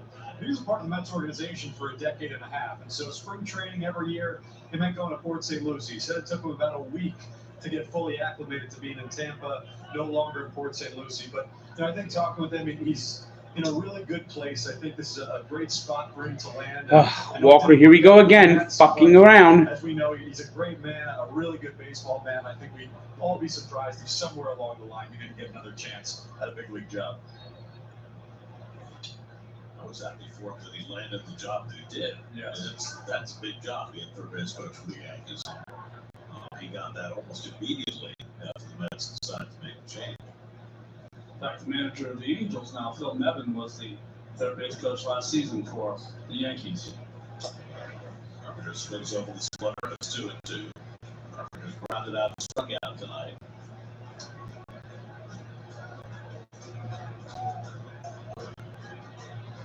It's up full shift on against Carpenter, who knows it well. And that's rolled into the shift. And there's McNeil. So the steady dives walk Carpenter, and he gets him out for the third time. 2 out and nobody on. And now Taiwan, who has had to stumble his way through these first 4 innings, and a chance for his first 1-2-3 inning of the night. Facing Donaldson, who would have bullet to short his last time. In fact, he said 2 bullets to short. 1 on the hop and 1 on the air.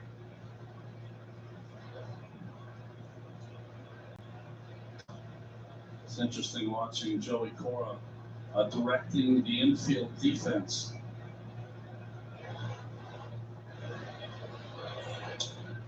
We always think of the infield defense, Keith, of just having where they're going to play, driven by the statistics. But Cora will change that occasionally in game. He has that.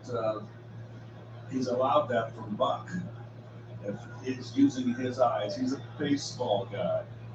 And Buck allows him to use his eyes and wants him. He's told him the in-game adjustments based on how the hitter for 2 at bats. The hitters you don't know when a hitter's coming in if he's red hot or he's in a slump. If he's in a slump, he's pulling too much, and maybe he's an off-field hitter. So you recognize that and you move to the more pull. A lot of things that go on in the course of the game. It's going to depend on how the pitcher's pitching, too. Exactly. Jonathan Loaiza, who's had a rough year so far up in the Yankee bullpen. 1-2 coming to Donaldson. And it's chopped toward Lindor. Plays the big second hop. And throws out Donaldson. Finally, good ending. His first 1-2-3 inning of the night. Halfway through. That's 5. Yankees 3.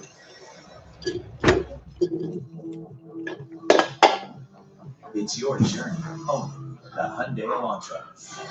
Lease a 2022 Elantra for $189 a month, or get $500 bonus cash with new inventory arriving daily. Hurry in. Camp Shallow Lake, my second home. Did you have my second home? No, my second home. It's my first camp, my first boyfriend, my first time going up in the league. These last few years have been leading up to something big.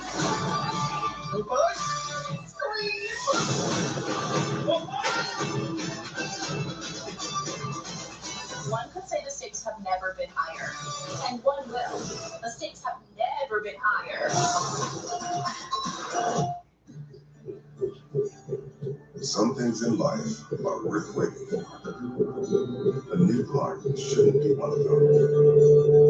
And with the most innovative approach in transplants, we can find and deliver hearts to patients that other hospitals overlook, making us the #1 heart transplant center with the shortest wait times in the Northeast.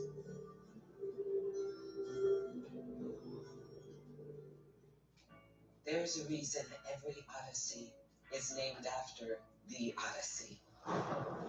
Because the world's most famous story isn't about staying put. It's about being there. So for those who want a story to tell, we have a world full of places to start.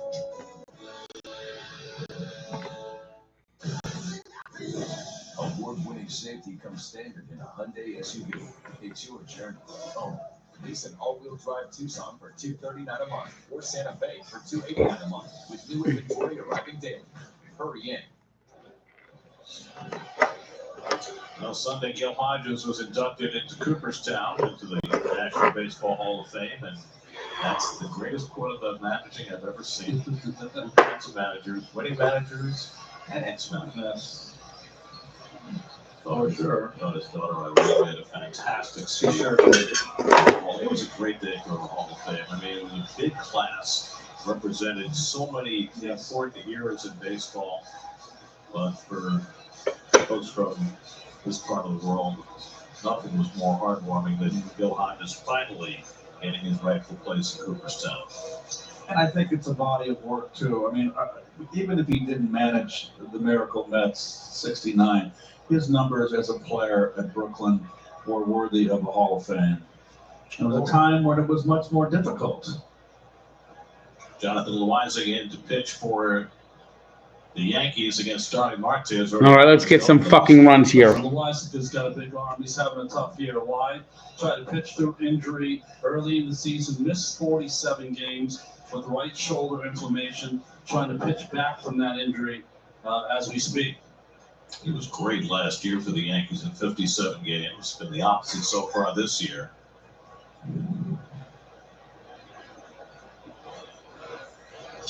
What I liked about the Hall of Fame is that it had a little piece of everything. Contemporary players, you had older players, you had Negro League players. Just brilliant afternoon. You know, in St. Louis, Ron, Buck O'Neill was always around because I think he lived in Kansas City, and he would always come over. He was the nicest man and such a gentleman. And I got to know him as a Cardinal. So I was thrilled for his induction. And then you're lucky to get in Kitty Cott, as well as one of my favorite hitters growing up, Tony Oliva. It was obviously David Ortiz was the headliner because he was, the more contemporary player, the guy voted in by the baseball writers. But there were a lot of guys whose time was overdue who finally made it. Guys like Cott and Oliva and Gil Hodges. And it was great to hear about Vinny Minoso and hear from Tony Oliva. It was really a great day. And, normally we're working during Hall of Fame inductions. It was nice that we had the day off Sunday. Yeah. We could sit and watch the entire ceremony. Well, baseball needs to take the day off. Could not agree more. Somehow they have to figure that out. Pay a little more prominence to their highest honor. Marte takes call, third strike, at 99-mile-an-hour sinker. And Loaiza has his first out. New York Mets baseball on SNY. Coca-Cola. Check out the renovated Coca-Cola Corner at City Field, featuring unique New York flavors from various local restaurants and the Coca-Cola food truck. Looks beautiful up there. It's all painted red. Painted red.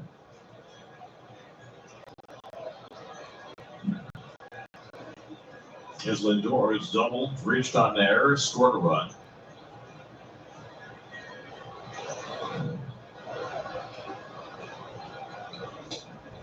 Slider at first. Come on, Lindor. What are you doing? Jordan Montgomery struggled tonight. The Yankee bullpen has settled things down. Rob Marinacci. Come on, we need more fucking runs. Now Loaiza gets struck out his first batter. The Yankees have got to have some bullpen concern, though, especially with the loss of Michael King for the season with a fractured elbow. That was a big loss. I mean, Clay Holmes kind of fell in their lap and has turned into an elite closer. But with Rollins Chapman just kind of a shadow of what he used to be, and Zach Britton's still out at least till September. Cenk Green's out for the year. Miguel Castro's hurt right now. They've lost a lot of pieces along the way.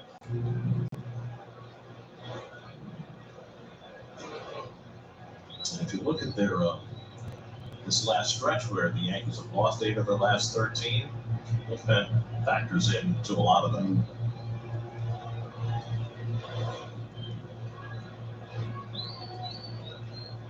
Lindor with his double in the first inning has now had a hit 14 of his last 15 games. Gets the ball out of the way of a fastball. Come on, Lindor. Alonso waiting on deck.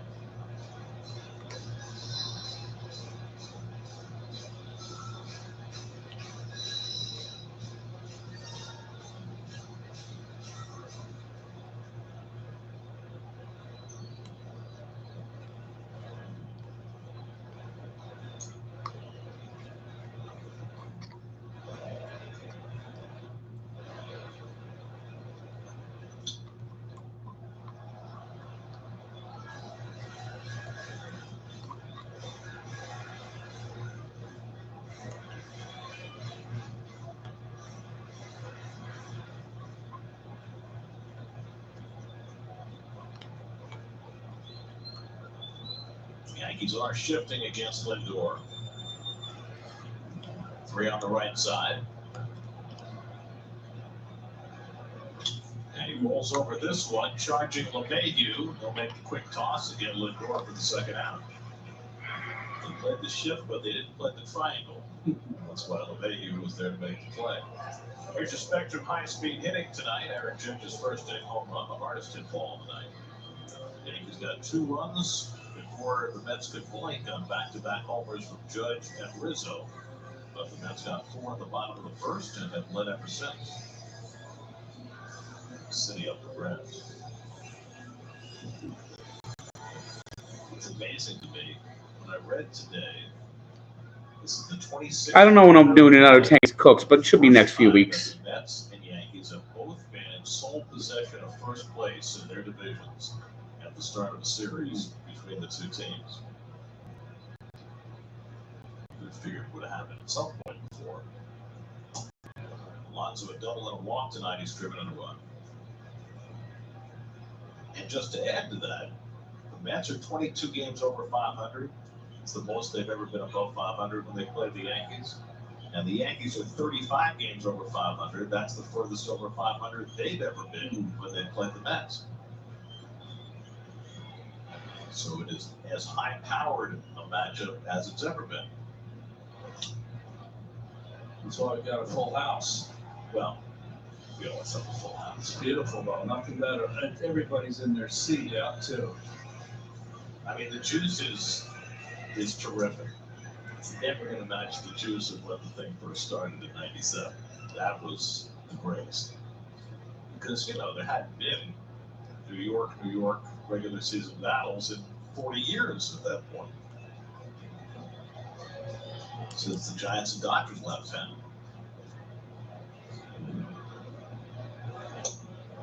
Side Alonso 2-1. I had hot dog toaster. You missed at the beginning of the game. That's what I had for dinner. These fast starts for these two teams has allowed people to do is dream of another Subway World Series. It's been 22 years.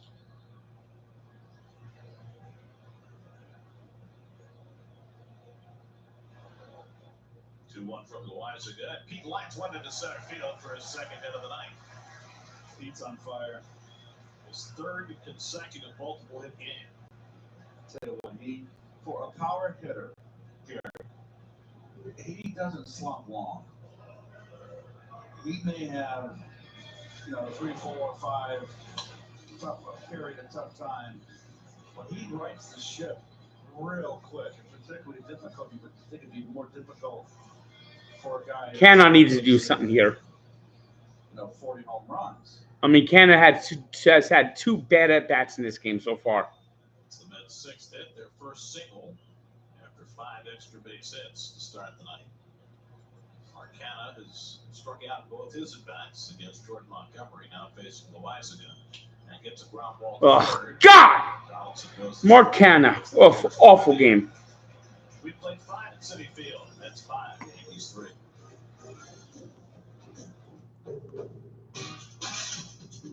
With Honda, every summer adventure is the destination. More adventures farther with Honda, America's most fuel-efficient, full-line auto dealer. 3 local Honda dealers where new vehicles are arriving daily.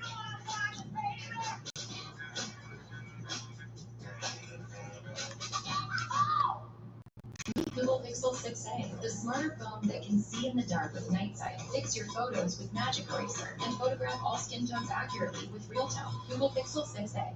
Switch it up and get the all-new Google Pixel 6a, all for a smarter price. Hey, man, you just got a nice win on FanDuel, and it's just the top of the first. How do you feel? All those nights of studying film really paid off. You mean watching baseball? That's correct. But if you want to bet in the first or over in the night, every bet is a chance to win big on FanDuel. New customers get a no sweat first bet $1,000 back for bets if you don't win. Do you want some more? Yeah, you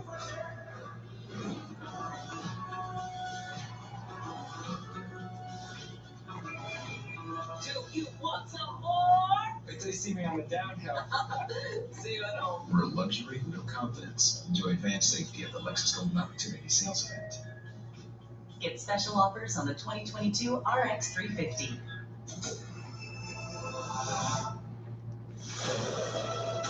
At the end of the day, you want to win as many games as possible. We're ready to compete. Everybody's always on the task. And that's what Kim is doing in the city and anywhere you go. He's always on task. And just really good task. So you gotta get to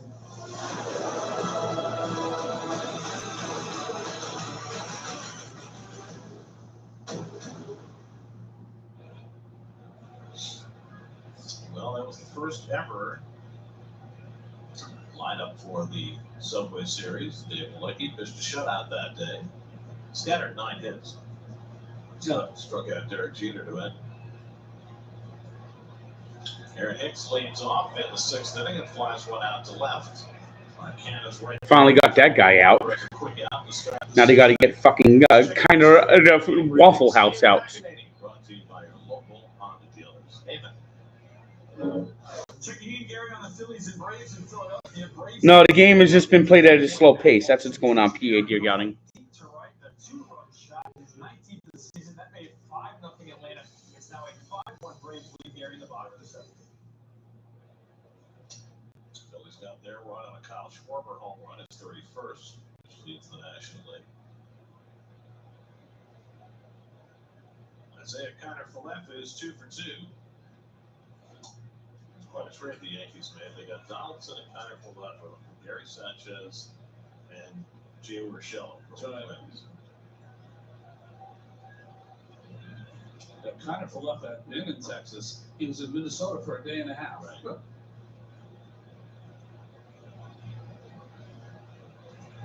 I mean, think about where this Yankee team would be without the 2 trades they made before the season. That one and the one that brought in Jose Trevino to basically take Sanchez's spot. Although I think going into the season, they thought Higashioka was going to be the number 1 catcher.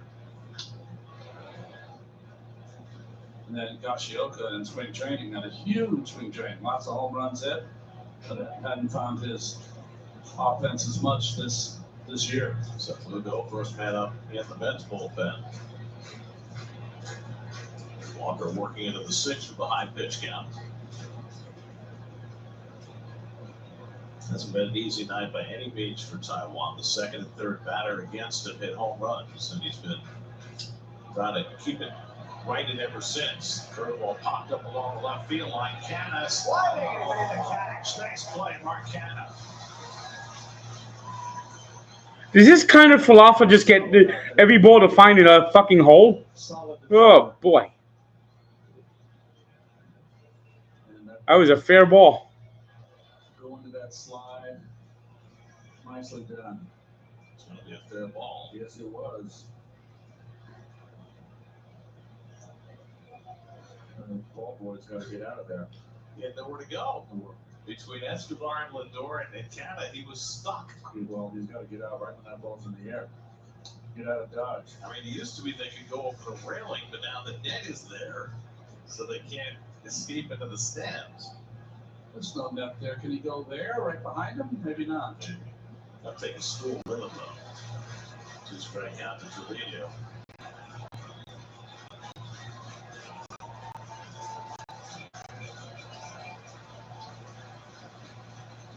Trevino watching for the cutter and fouls it off. Taiwan has retired 6 in a row after walking Judge along the bases in the fourth. He fell behind Rizzo 3-0. Rizzo swinging 3-0, flat out to deepest center field.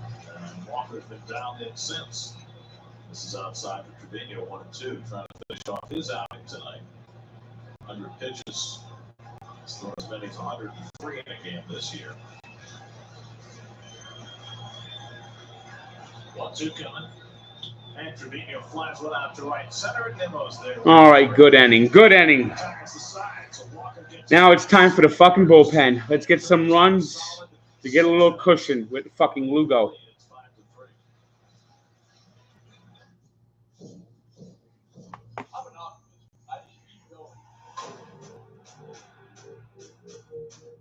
Never give up. And you say, okay, great, my turn. And give it everything I got. Boost your mood in New Jersey. Surprise yourself with new wonders. Rediscover the places and faces you treasure most. Savor some breezes, the solo blues, the moments that you knew. Rise to the call of adventure or drift into the blue. Better days and brighter nights. Find it all at visitNJ.org.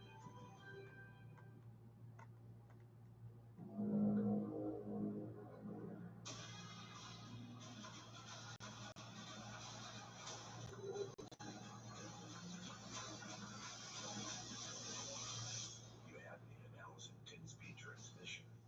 Premium features available on GMC Sierra Heavy Duty. Step up to GMC with 0% financing on Sierra Heavy Duty models. GMC, we are professional grade. If you need to see a doctor, RWJ Barnabas Health has 2 easy ways to do it from anywhere. You can see an urgent care provider 24/7 on any device with our Telemed app. Or use our website to book a virtual visit with an RWJ Barnabas Health medical group provider or specialist, even as a new patient. You've taken every precaution, and so have we. So don't delay your care any longer. RWJ Barnabas Health. Because I don't have time to update the sports encyclopedia. I need people to do it for me, and I just don't know who to hand it over to.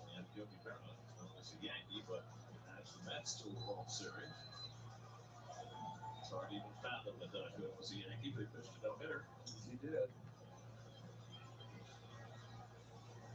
Well, it's equally hard to fathom that Daryl Strawberry was a Yankee, so let's move on. Yeah, come on. Get him going. He only had a perfect game as a Yankee. I need a couple aspirin. How about a guy who came the other way? Well, okay. Yeah. This was a terrific night after a nice run as a Yankee. What was his quote? People know that New Yorkers are Mets fans. There's George. Don Frazier has played on both sides of the rivalry as well. By the way, Buck Showalter, of course, managed the Yankees back in the 90s, but there was no interleague play then. Bucks last year was 95 with the Yankees and never really played and started until 97. This is his first time as a manager in the Subway Series. Aroldis Chapman now a sixth inning pitcher. All right, let's get some fucking runs. Chapman sucks this year. Former dominant closer. Not that guy. Easy out, Escobar. One hit every 2 weeks. Easy out, Escobar. His swings are very weak. His average fastball velocity is now below 98. For a guy who used to throw 105. Throws more splitters. Yeah, but it will beat fucking JD Doofus. Except when he threw 105, everyone else threw 94. Now he's throwing 98, and everyone throws 98, or so it seems. 34 years old. 315 major league saves, including 9 this year, but that's no longer his job. That belongs to Clay Holmes, who has taken that job and run with it.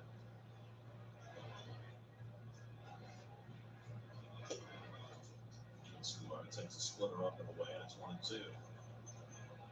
That's out on Walker. Job well done on a night that it did not begin well for him. Ottavino, former Yankee, getting ready in the Mets bullpen. Easy out, Escobar. He can hit the ball that far.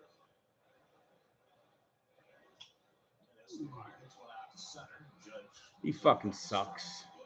By the way, we mentioned Buck pitching, managing this rivalry for the first time. He's the 5th manager to manage both the Mets and the Yankees. Casey Stengel, Yogi Berra, Dallas Green, Joe Torre, and Buck.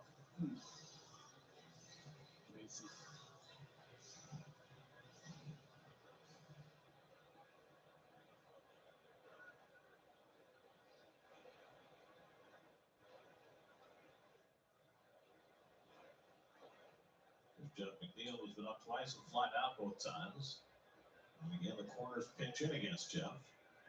And he takes up an end with the fastball, ball 1. Every time I see that, McNeil needs a fucking hit. You know, I know the legacy of Casey Stengel as well as anybody, but it feels as though you have 2 retired members. That's right. Don't care. I'm satisfied with one. It's like you're bracketing everybody else when you're 17 and you're 37. I was just thinking about the lining in the jacket that you showed us earlier. Oh, yeah, 7. Well, that's, yeah. See, it's like there's Keith on the left and Keith on the right. And we know it's Casey's number. That's right. Still. 6 over 60 years. Spanning the entire history of this franchise. McNeil trying to snap an 0 for 18 streak. By the way, for Chapman, this is the 2nd time he's pitched in the 6th inning this year, and the 8th time in his career. Come on, McNeil. Get a fucking hit. Stirrups? Is that a first? Wow. So J.D. Davis with stirrups as well. Making a comeback. Well, when you're in a slump, you try anything for you. And fly toward left center, and over comes Judge. This is to Jeff McFeeble. Jeff McFeeble is fucking back. Be at the ballpark with the Mets down the Braves for a 5-game series starting Thursday, August 4th, including a day-night split doubleheader on Saturday the 6th. For tickets, visit Mets.com/tickets.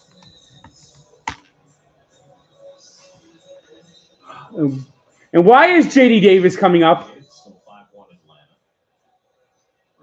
Where's fucking Vogelback? Why do we have to watch goddamn fucking JD Davis?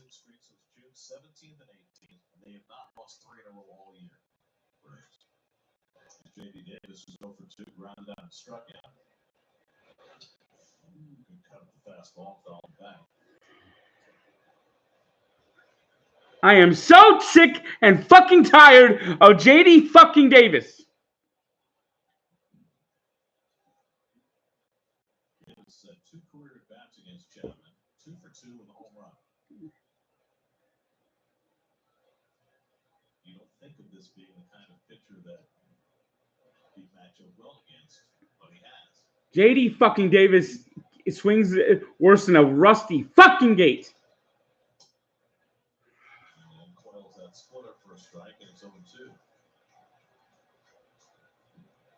When the Reds were going to make Chapman starting. It's almost unfathomable when you think back on it. He's had some career.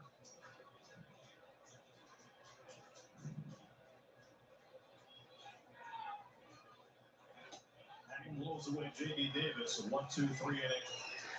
And there's another 40-mile-per-hour fastball. Chapman getting the job done out of the Yankee pen. 5-3 Mets go to the 7th. I came to look at the rocket launch, 'cause I like birds. Visit your Volkswagen dealer today to learn more about the 2022 Taos starting at $23,495. Limited inventory available. I am so fucking tired. So fucking goddamn fucking tired of JD fucking Davis. Companies see us all the same. That's not good. Well, except you, man. I don't know why it went so fucking blurry. This camera does that from time to time. 5 days. Help me get set up. Show me how to manage my meds. Even sent me a week's worth of health insurance. Get out. Good idea. Better care begins with listening. Humana, a more human way to healthcare. The shore, the mountains, the open road, or no road at all. I don't know why this is fucking blurry. Because we've got an SUV that's into whatever you're into, with the features you need to get where you want to go. There's even a car with its own soundtrack.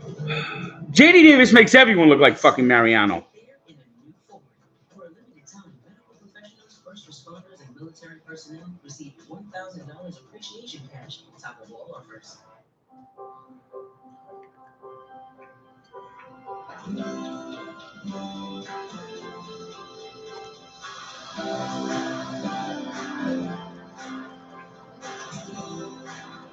The inability to add on is just going to be the doom of the Mets in this game. The inability to add on is going to be the doom for the Mets in this game. I am so fucking tired of fucking JD fucking Davis. Life gets bigger when you break the motor. The Volkswagen Tiguan.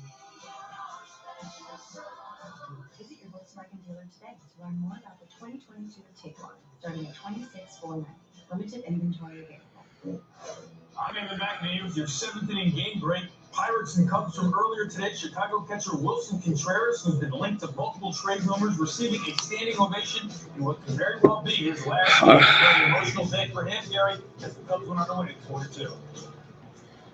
All right, let me see. Last piece, really, from that championship team in 2016.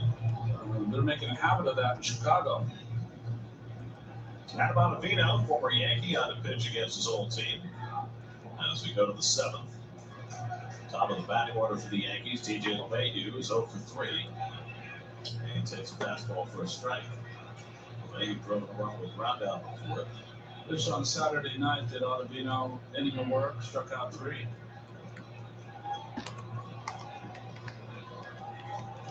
Aaron Judge on deck, Anthony Rizzo behind him. Come on, Ottavino.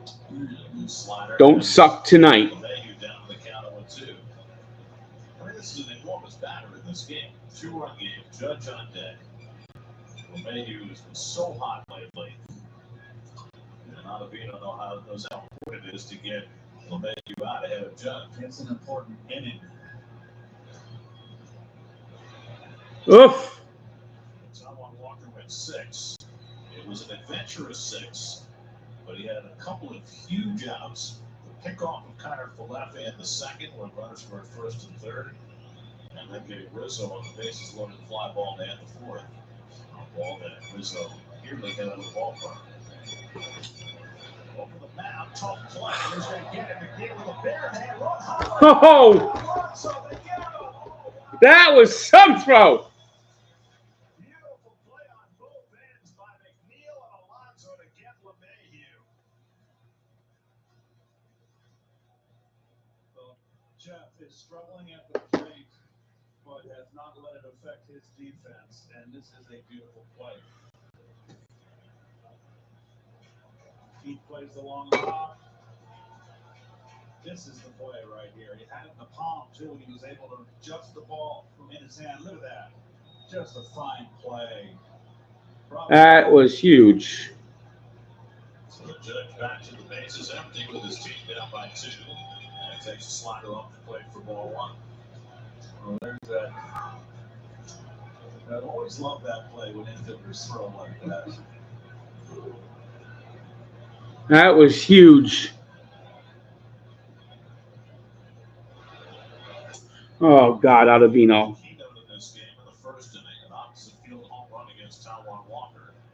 Walker then struck him out of the third, walked him with first base open in the fourth.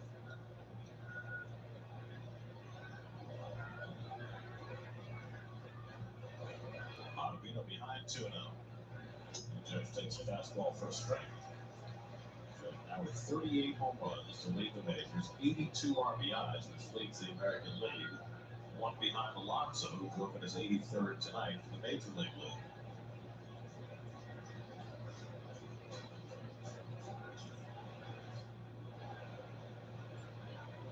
And that slider lined in the left field for a base hit.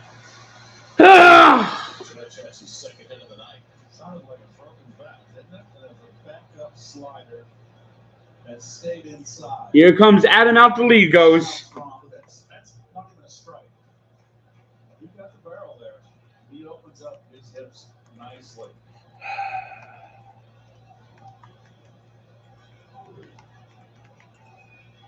So that gets the time running. Anthony Rizzo, who hit a solo home run in the first, right behind Judge's home. Game tied right fucking here. You can fucking see this coming a mile of fucking way. Vino has been vulnerable to the steal over the course of his career. He's done a better job this year.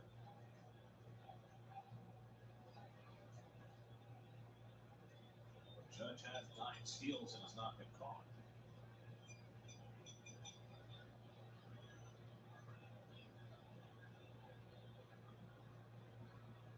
And Rizzo takes fastball for a strike.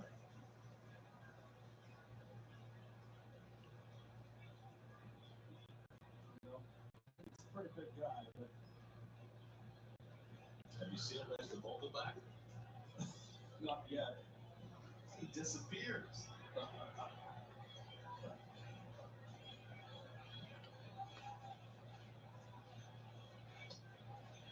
Where is that pitch? Come on! Right there. That's a tough one to lay off.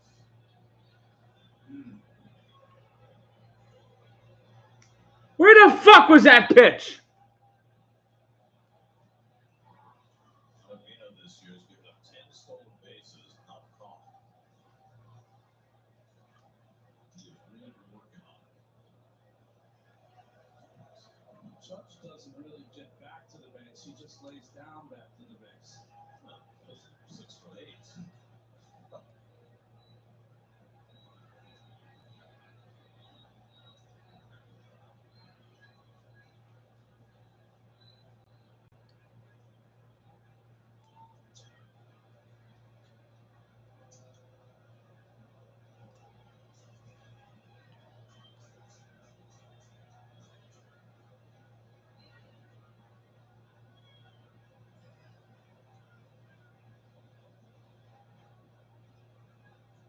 To Rizzo. There goes Judge. And it's a little fist job behind third. Escobar can't quite get there. Nice effort by Escobar going rolling up on the tire. Well, he scoots, doesn't he?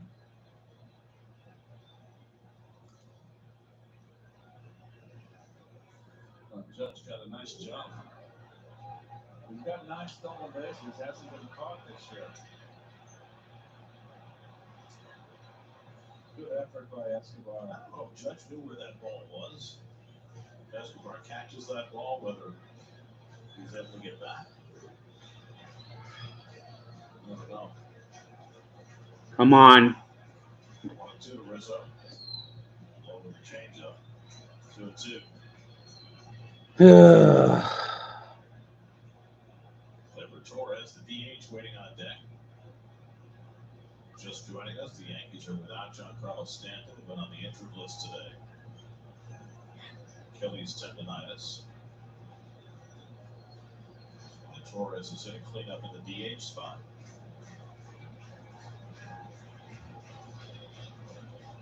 Rizzo waits on a 2-2.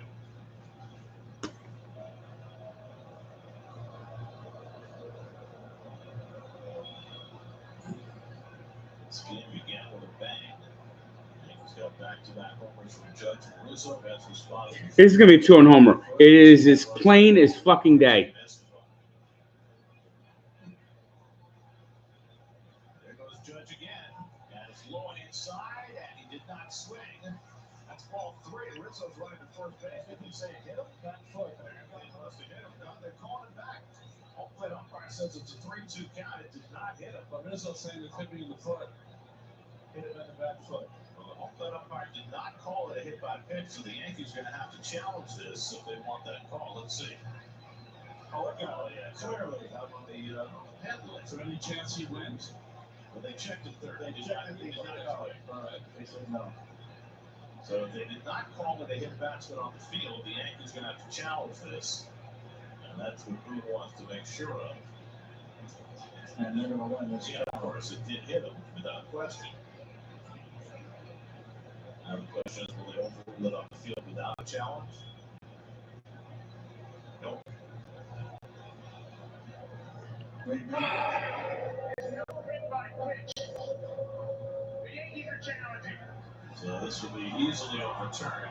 Jeff Nelson and Mark Wagner are the crew chiefs. Adam, out the fucking lead goes.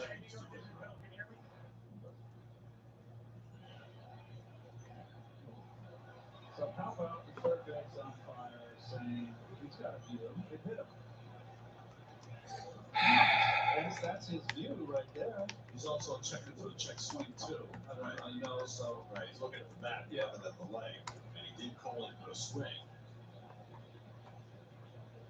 So this shouldn't take long, you wouldn't suppose.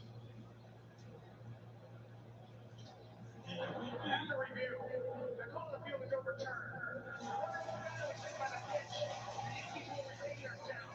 The 15th time Rizzo's been hit this year. It's the second most in the league. 3-run homer right here. It's fucking plain as day. So the Yankees have the tying runs on base with 1 out. And Torres coming up. 3-run fucking homer.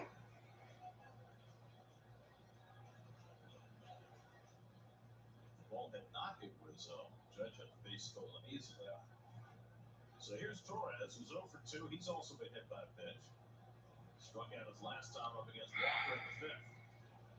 And Torres takes a fastball outside for ball 1. Boy, oh boy, that's a critical call. Right? I mean, these umpires are now squeeze. The Met strike zone has shrunk to the size of a fucking penny.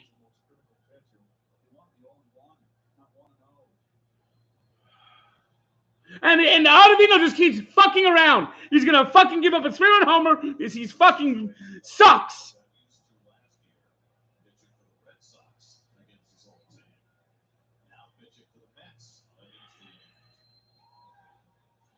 There goes Judge stealing third. The throw goes to second from Nito, and he's out. Rizzo is tagged out. Rizzo fumbling on the double steal, and he is tagged out by McNeil for the second out. Let's see if they're going to challenge. Yeah, I'm not sure about that. Second base. Another fucking challenge going the Yankees' way. Everything always goes the Yankees' way. It's a good choice by Nito. I think he got in. I do as well. Roberto Ortiz is the second base umpire. He made the emphatic out call. He came out. Terrible slide. His foot came off the bag before the back foot hit the bag, it appears. Well, the front foot hit the bag and he was safe. But then the front foot came off. Did it come off before the back foot? I don't know. That's a good one. McNeil kept the tag on him long enough. The question is, did that back foot replace the front foot?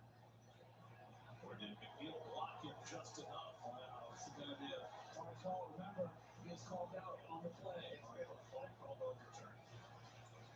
It's the little things, though. Nito made the right decision. Judge had third base stolen. He chose to go after the back runner, Rizzo. I mean, Nito is so easy to take a solo away from fucking Daniel Vogelbach and steal a base off of him. We have not seen a replay that definitively would show that he's safe. Now, we certainly haven't seen a replay that definitively shows he's out, but he was called out on the field. Which might be the operative circumstance. The pickoff earlier.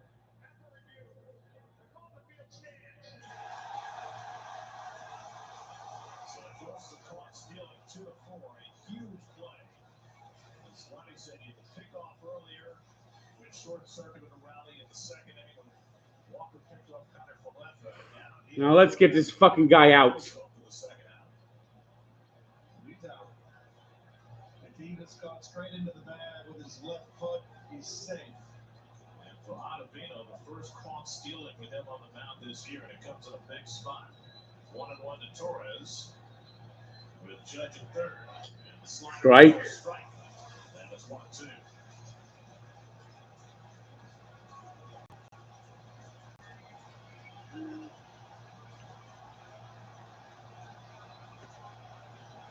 Come on.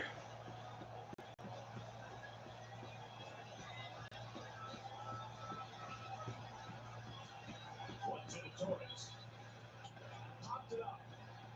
Alonso coming in from first base, brings everybody away. Yes! Another key play on the bases. Works in the Mets' favor. Rizzo tagged. I really want the Mets to score some more runs.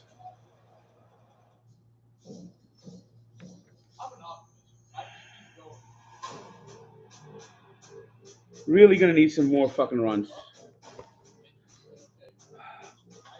I keep banning this fucking porn bot and he keeps coming fucking back. UCI can train you for opportunities, including the 68,000 plus average annual auto tech job openings in the U.S. And they're making $15 million in scholarships and grants available to those who qualify. That's showing jobs in demand. Visit UCI.edu. They fell in love with Benjamin Moore's Dry Sage. I tried to match it using another brand. Come on, let's get some fucking. Yeah, there it is. Let's get some fucking runs here. Do you want to be a better investor? Public.com is an investing platform that helps you build, grow, and manage your portfolio easier than ever before. With Public's powerful tools, you control how you invest.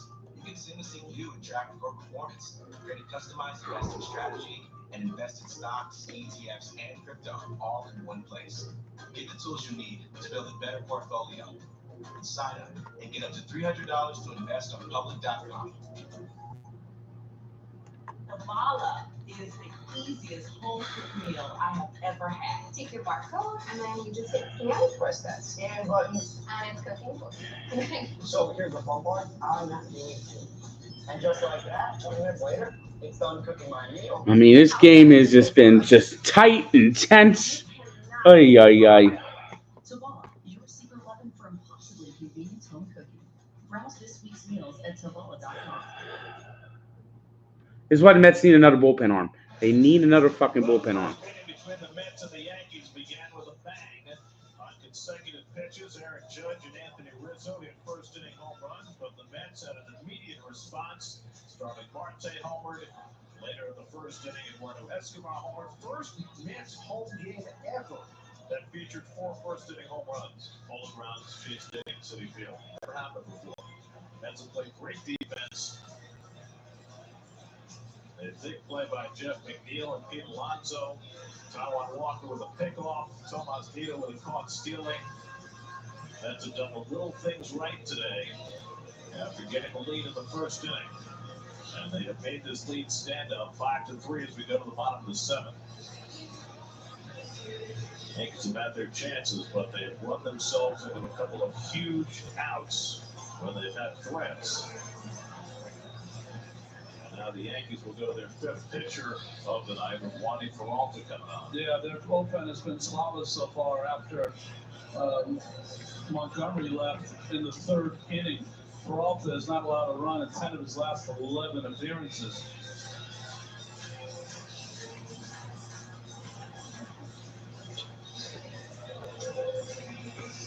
Yankee fans have to hit to hear Lazy Mary all the time. It's a nice treat for them. They're usually the Cotton Eye Joe right about now, right? Yeah. This is more of a New York song than Cotton Eye Joe. Would you say? Lazy Mary has a good, New York ethnic feel to it. Cotton Eye Joe works perfectly in Baltimore or Texas, wherever the cotton grows.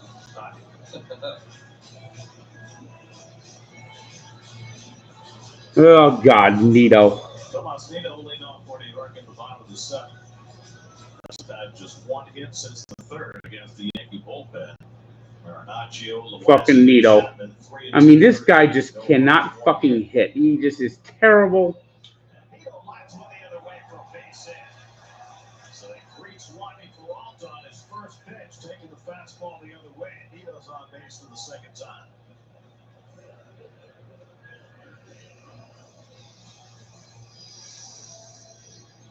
Cut a fastball up and away, belt tie away.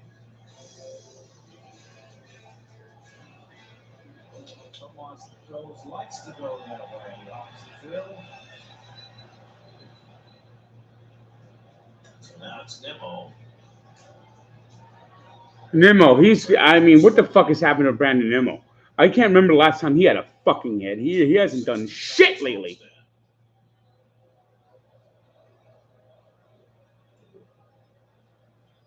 Once again, don't throw that fastball. Nito goes right with it. You think about bunting with Brandon in this spot against the lefty? I was just thinking he might do it on his own, Gary, because of the struggles he's been going through. He swings the bat, though, and fouls back a fastball, 0-1. Brandon's just been under a lot of pitches, found a lot of pitches back of late. And, it's just something that the season has its ebbs and flows. And if you're under a ball a lot, it can be to just concentrate on that top half of that ball, hitting line drives. Oh, what a horrific swing! Good God, Nimmo! Nimmo has sucked so bad lately.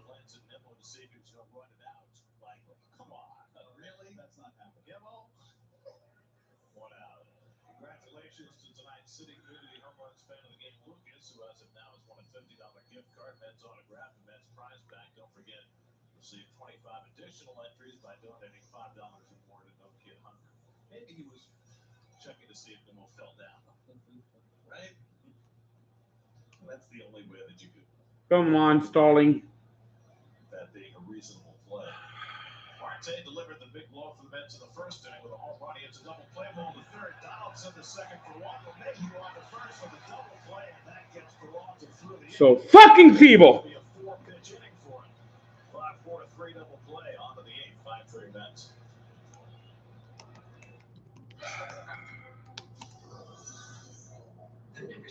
I mean, that was fucking feeble personified.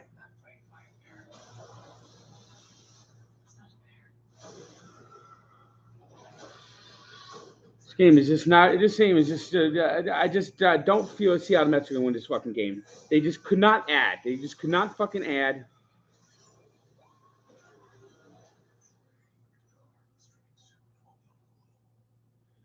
Never fucking ends.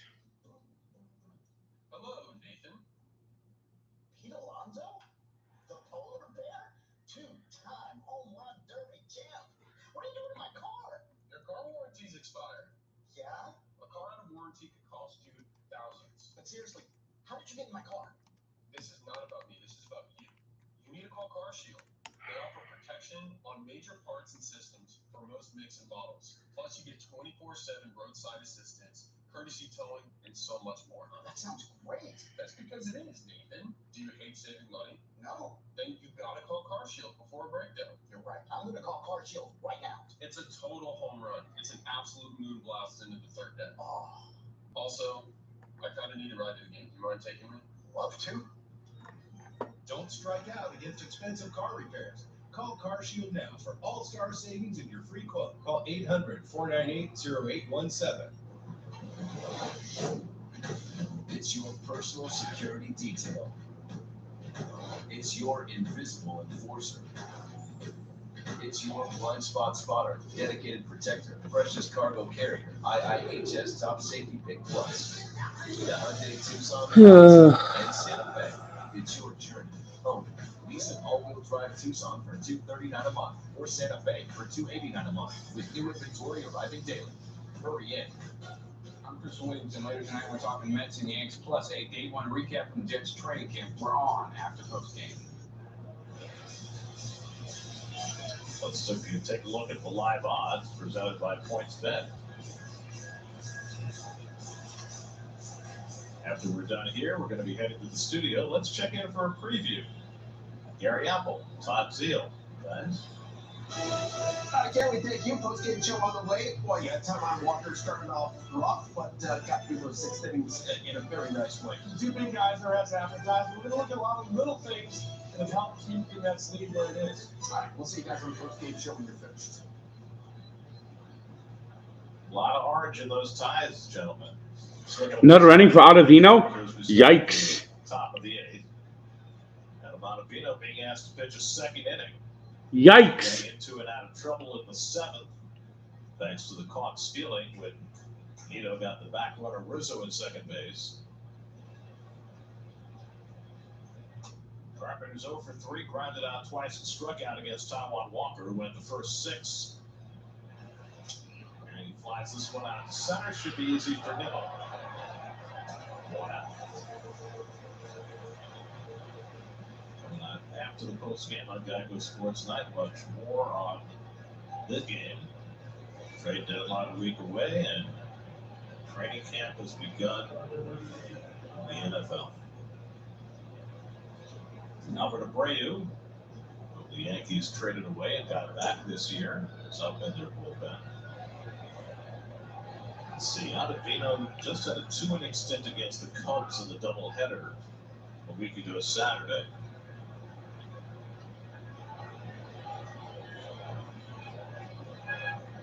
And 5 of his last 10 outings have been more than an inning. Good sliding to start off. Donaldson, 0-1. There's nobody up behind him. I thought maybe they'd have Diaz at the ready in the 8th for a more than 3-out save, but apparently not. Trying to get Ottavino through the 8th. Slider off the plate with 21. No swing.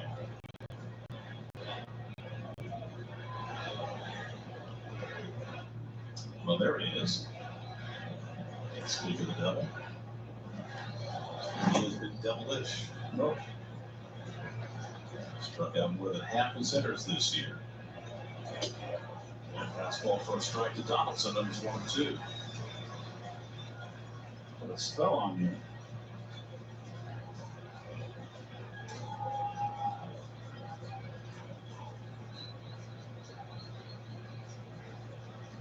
Donaldson's 0 for 3 tonight at all 3 balls to shortstop.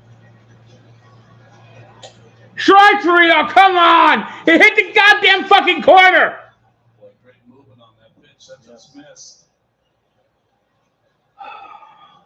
Ottavino's thrown 23 pitches. The most he's thrown in a game this year is 28. And that was back in April. Aaron Hicks on deck. 2-2 coming. And Donaldson watches well outside 3-2. Ottavino able to hit to Rizzo and hit to Judge and hit Rizzo with a pitch in the 7th. He's gotten the first man out here in the 8th. Mets got a gift run in the 4th. In the 3rd. Otherwise, it's a 1-run ball game.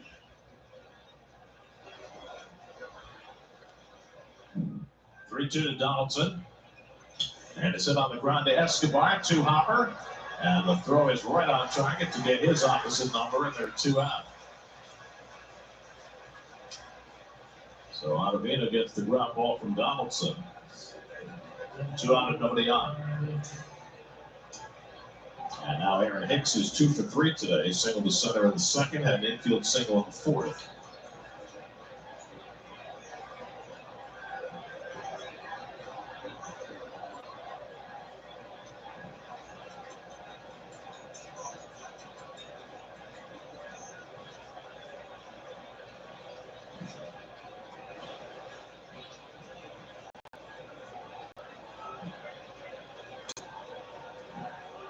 Come on, Ottavino. Just unwind anytime with the new app. Stream Mets games, live shows, and access original content on any device with an in-market TV provider subscription.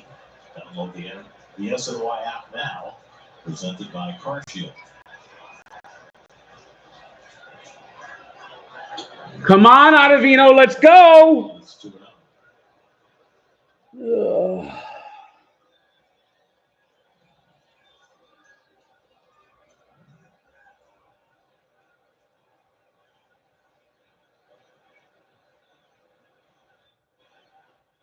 This is a big out for Ottavino for a lot of reasons.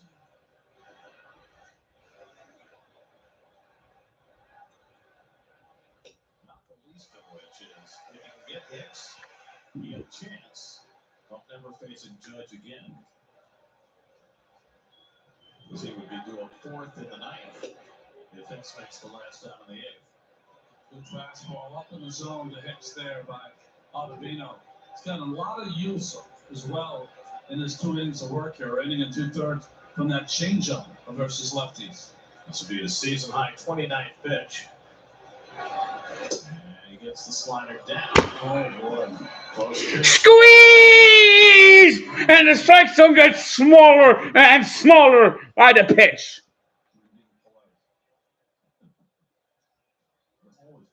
These umpires fucking suck. That's how we stay on the air. 3-1 from Ottavino. Here we go. And so that'll get the time run to the plate for the Yankees. And they're calling Isaiah Kiner-Falefa back. Do they get some of Joey Gallo? Yes.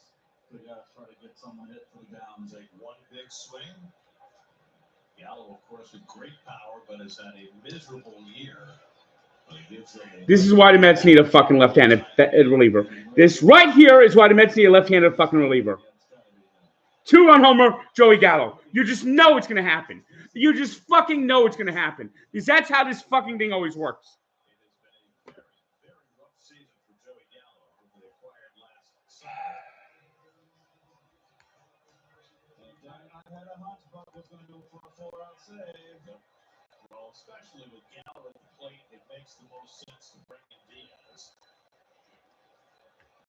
That is exactly what Buck is going to do. So each manager making his move, power versus power. Gallo in to pinch hit, Diaz in to try and get the 4-out save. 5-3 Mets in the eighth. Call to the bullpen brought to you by Verizon 5G from the network more people rely on. Trumpets. Shop online, on the app, to our card, to your car, or your door. For every healthy, for every moment. Stop and Shop. Beat the moment. You got something done like but I can't quite put my thing on it. Time for our reputation. I'm gonna be just a little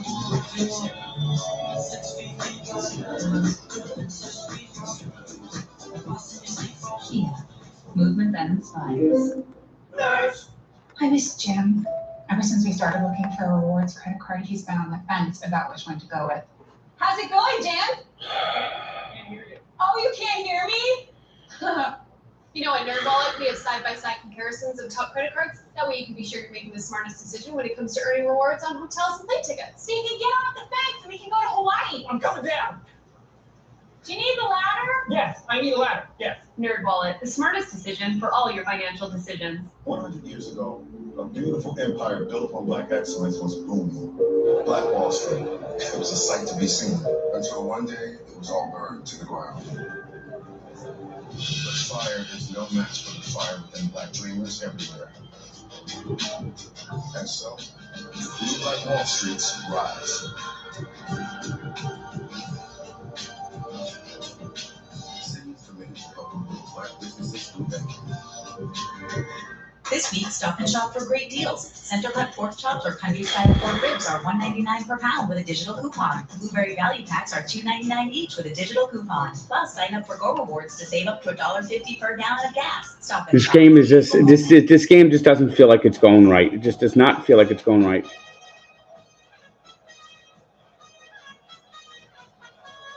I mean, Edwin Diaz has been so good. Joey Gallo's been so bad. You know what fucking happens when these two fucking teams play each other. Just never goes right for the fucking Mets.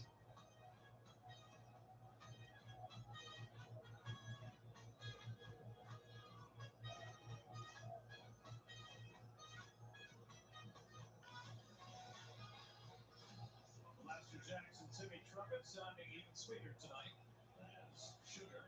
Edwin Diaz comes in to try and get a 4-out save. This is why Ottavino. This is why you need a lefty. CC Edwin Diaz has been so good, but I don't love him in this spot.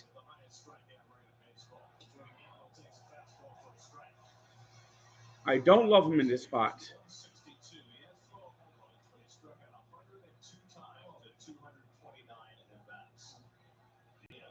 Struck out more than half the hitters to face Freddie Krueger. And a good slider has Gallo at another 2 home. The home here for Coach Showalter. The Diaz makes quick work of Gallo. He saves as many pellets as he can for the night when he would be due to face Judge. Exit first with 2 down, and Gallo takes outside. 1-2. Diaz had 1 save this year, more than 3 outs. Came June the 12th in Anaheim when he got a 5-out save, all 5 on strikeouts.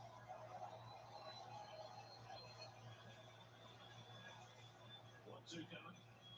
Oh, God. You see, this is why I don't love him in this spot. Last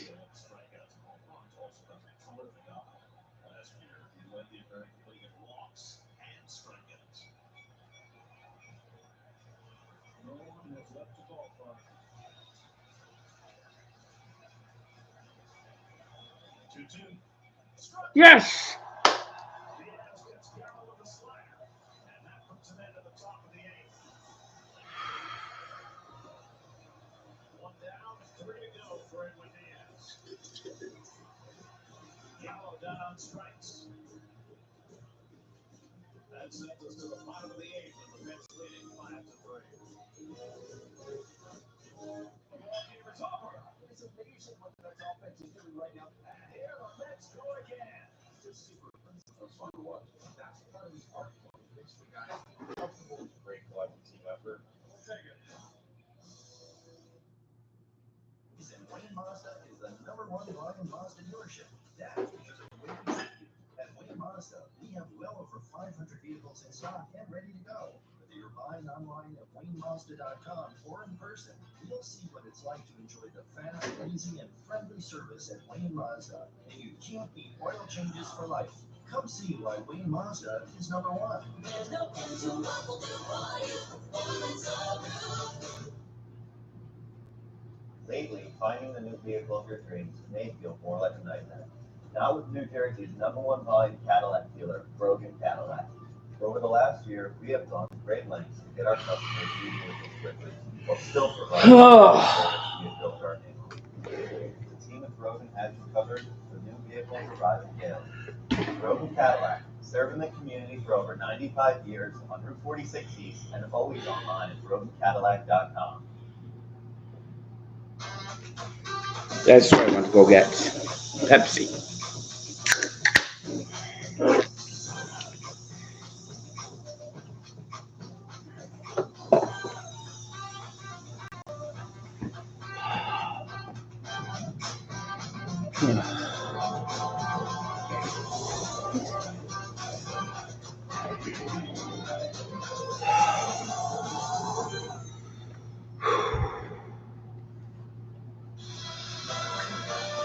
New York Mets baseball on SFY. Pepsi. Verizon 5G from the network more people rely on. By your Tri-State Cadillac dealers, there's no better time to be in a Cadillac this summer. Visit your Tri-State Cadillac dealer today. And by Amtrak, Relaxing getaways just an half-track away. In a week where we celebrate New York baseball, some images from New York baseball past. I thought it was the ball. Coming out. Great shots. Let's look for some insurance in the bottom of the 8th inning before handing it back to Edwin Diaz for the 9th. Alonso and Canna 3, 4, and 5 in the order against Albert Abreu, who's had a whirlwind of a season. Traded from the Yankees to Texas, then went to Kansas City, and then back to the Yankees. And went to Texas for Jose Trevino, who has served such a big role for the Yankees, and then they reacquired him on June 23rd. Marlon Gonzalez in to play short after Connor Follett left for the pinch hitter. Lindor had a double in the Mets' big first inning. They scored 4. I love one more run. One more run would make me very pleased. The bad, tough play for Gonzalez. No chance to throw out Lindor, and he's got an infield hit. With the shift on, there was nobody playing to the left of I'm going to Jamal's game at the Jamal's game. Well, we mentioned earlier the Yankees are the team that the third least amount of shifts. And there they are in a shift, and Lindor saying, "Thank you very much. I got jammed inside, and I got myself a little bleeder." So a 2-hit night for Lindor, and now Alonso comes to play for the man on. Peters 110. I'll be in section 110 tomorrow. double in the first, a walk in the third, a single to center in the 5th. 3 straight multiple hit games for Pete. Boom, boom, boom. Go back for Canada, and they would put Jankowski in left field for defense. So Buck Showalter pulling out all the stops here, trying to get Come on. victory in the opening game. Come on, Pete. Let's get a nice hit here. Alonso takes a fastball from away with 100 miles an hour.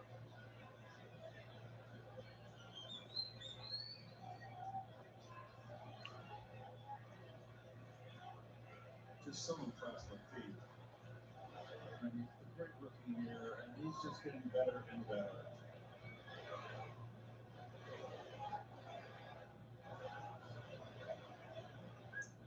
First, not a very big lead. Alonso lines one in his There we go. He is just locked in. That's 8 hits now in his last 3 games. Anything middle of the plate, I shouldn't say middle of the plate, anything down, he is just covering in a big way. But I just like the fact that Pete is not getting caught up in a series with all the hoopla, with him and Judge, the big cleanup power hitters. And there's Pete with 3 hits, a double and 2 singles, 3 runs.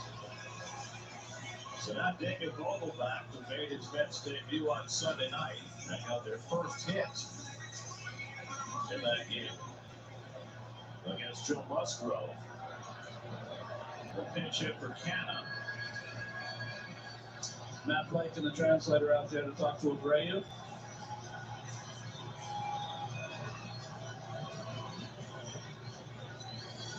So the Vogelbach getting the pinch hitting assignment.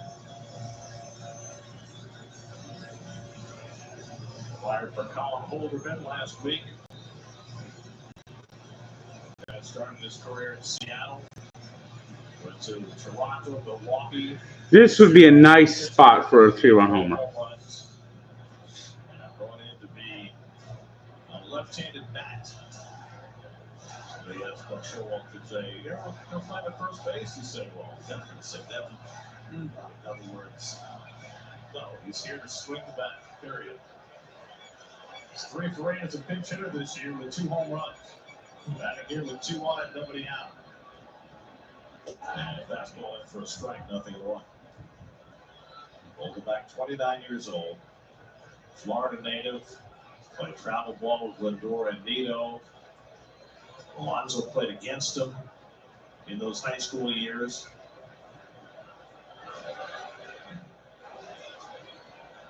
And someone said the other day he's been the most popular guy in his clubhouse wherever he's ever gone. And he's always been able to hit. And he has a great eye at the plate. He's not just a guy who swings for the downs. He's always had a high on-base percentage. Down to the count here 0-2 against Abreu.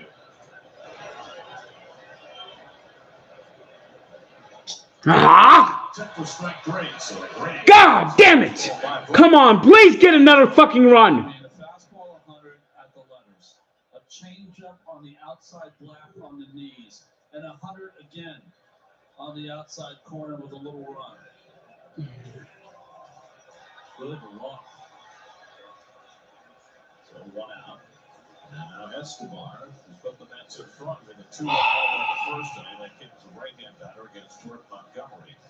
Montgomery got whacked around for 5 runs and 2 1/3. Mets have yet to crack the Yankee bullpen. Change up off the plate for ball 1. Here's that home run in the first. So this was the capper of the first inning, 2-run shot. And that's a big blow right there, that fourth run, third and fourth run. But the Mets in front, and they have not looked back since. Trying to build on that lead with Lindor at second and Alonso at first and 1 out. Yankees in the ninth will have 9, 1, and 2 in the batting order. Trevino, LeMahieu, and Judge due up against Diaz. Escobar pulls one over the bag but just foul. Finally, Philadelphia, the Braves snapped their 2-game losing streak behind Spencer Strider. Beat the Phillies 6-3. So the Mets need a win to stay 2 games in front of Atlanta.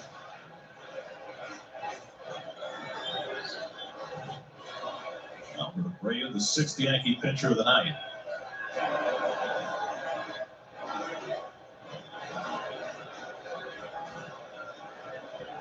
No, that's a ball. He didn't get that foot over across the rubber. Or close to it. And Buck Showalter wants to know why it wasn't a ball. He said he's got to get that foot behind the rubber. He did not. You can't fake into no man's land. You can fake towards second base. Fastball 101 foul back. These umpires fucking suck. Reviewable either. So if it was, they would have. Oh, yeah, you have to step towards second. You can't just lift your foot up down there. No. Jeez.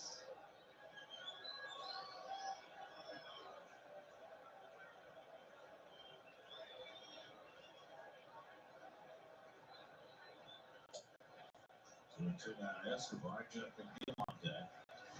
If I were Lindor, I'd have a big fake at second, make him try to do it again. Already living 1 out of the bases today by thinking Lou Leary. A misread on a ball thrown in from left, had him tag out between second and third. 2-2 coming. Escobar goes. God damn, Escobar fucking sucks. Strikes out first, Vogel back. And then Escobar for 2 out. Big arm. Just gas. And this is right down the pipe.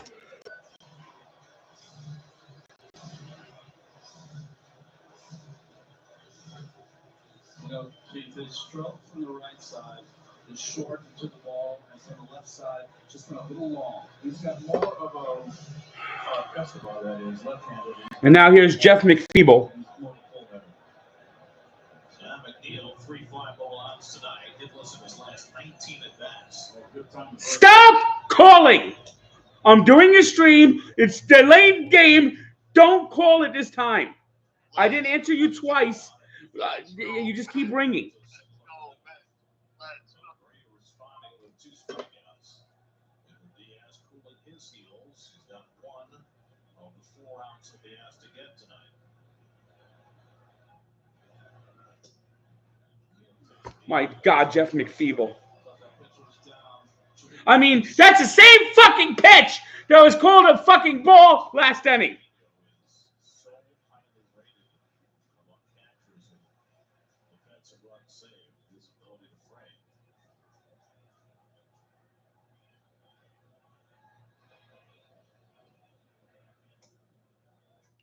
This is down, and it's 2-1.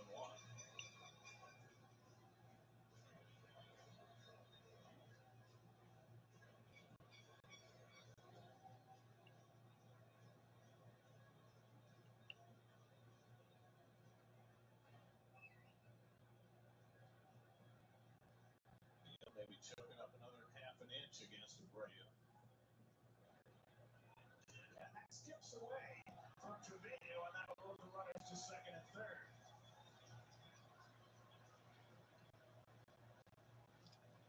So on the wild pitch, the Mets have two in scoring position. Well, Trevino did not go for block mode. He went for backhand mode. And didn't come up with a pick. So now base hit to play there. Walking, right? Walking. Maybe Davis on deck. He got Guillorme on the bench as a potential left-handed pitch hitter. Telling Trevino to be smart, so I'm going to go with a changeup. 3-1 coming. Yes!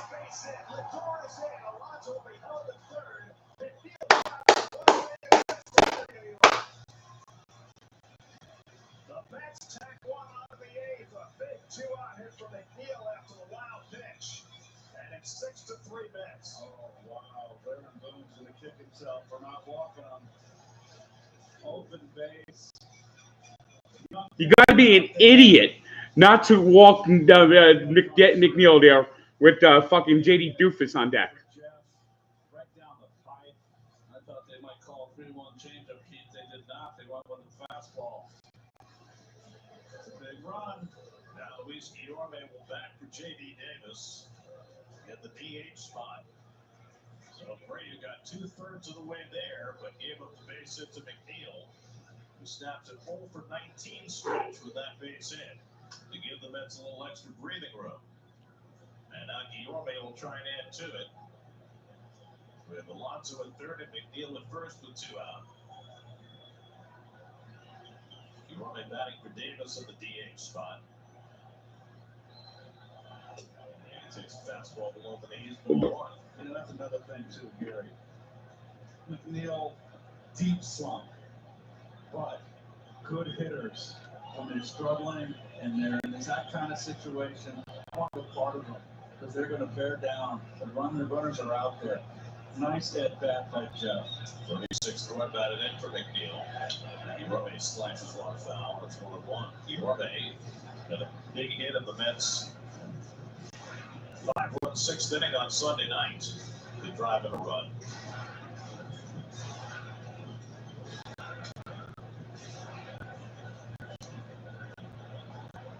Nice for another hit.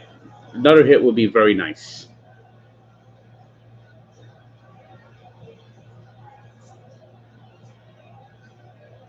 Ray about to throw his 20th pitch of the inning.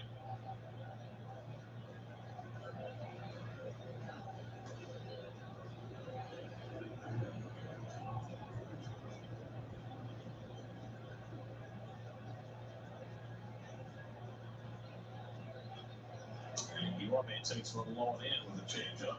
2-1. The Cardinals went to Toronto without their two best players And beat them? and lost 10-3. Arenado, Goldschmidt, both unvaccinated, couldn't go to Toronto. They lose the division by a game. Oh. We're two behind Milwaukee coming into play today. 2-1 to Guillorme. And he slaps one toward third. Donaldson waits on it. And the throw is on target to retire the side. All right, let's get these last 3 outs. We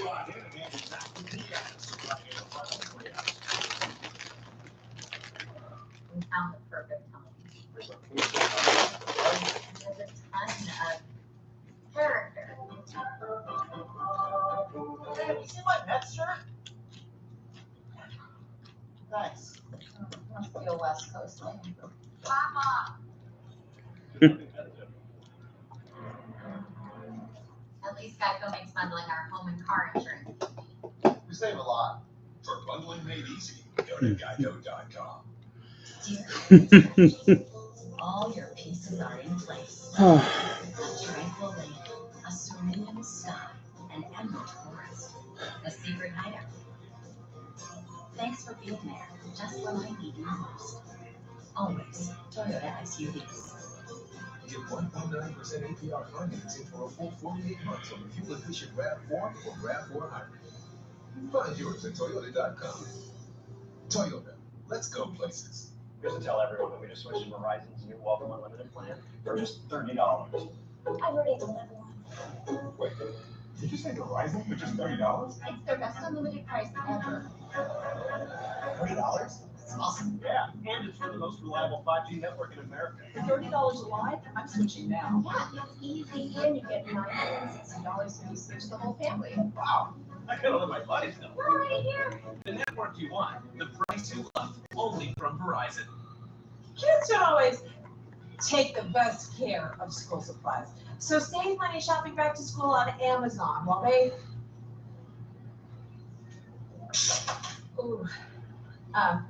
figure their stuff out. JD Davis is so bad. Get 50% off a complete pair of Vision Works. How can you be switching? I can't. I'm just telling everyone. Hey! For a limited time, get 50% off for back to school. Vision Works. See the difference. Nope, I'd love the top 25K. If I'm home, I'll try to do streams once a week. Roger was devastated with the result After 25K. and he was crying. That's news to me. I didn't know it. There'll be days where I'm at the game. There'll be days I'm on the road and I can't do a stream. But I will try to do a stream if I'm home. Jose Trevino leading off at the top of the ninth. Mets lead 6-3. Edwin Diaz came in and got the final out of the eighth. Struck out Joey Gallo. Mets ended at 1. And now the Yankees down 3. Need to get the first two men on to get Judge up as the tying run. And Diaz quickly ahead on Trevino, 0-2. Travis Jankowski and played left field after Cano was removed for a pinch hitter.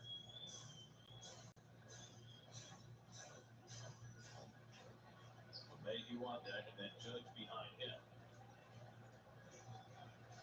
0-2 coming. Slotted well off the plate, 1-2.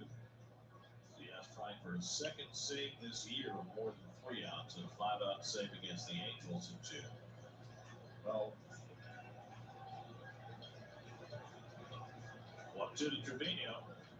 And he tops one. And he might beat this out. Escobar with the right throw, not in time. Does Escobar move in slow motion or is it just me? Covered ground very quickly, nonetheless. Has himself an infield hit. The Yankees are the fucking luckiest team on the fucking planet. Nothing you can do about that.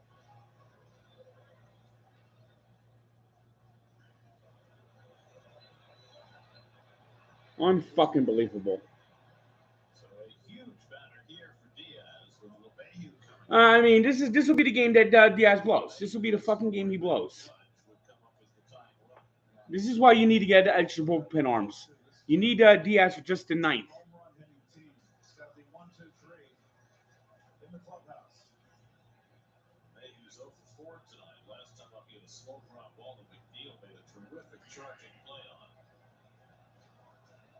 Mayhew's also a double play candidate. And he swings and misses on a high fastball, and it's 0-2. That ball got up and in on him in a hurry. When he's upstairs, that ball's rushing up there. From the back when that ball's in the catcher's mitt. He has a head on LeMahieu, 0-2. And he fouls away the fastball.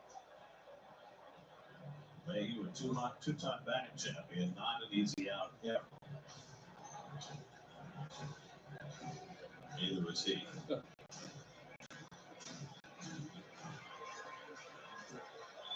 Maybe kind of opened up on that one. I think a slider right now away will get him.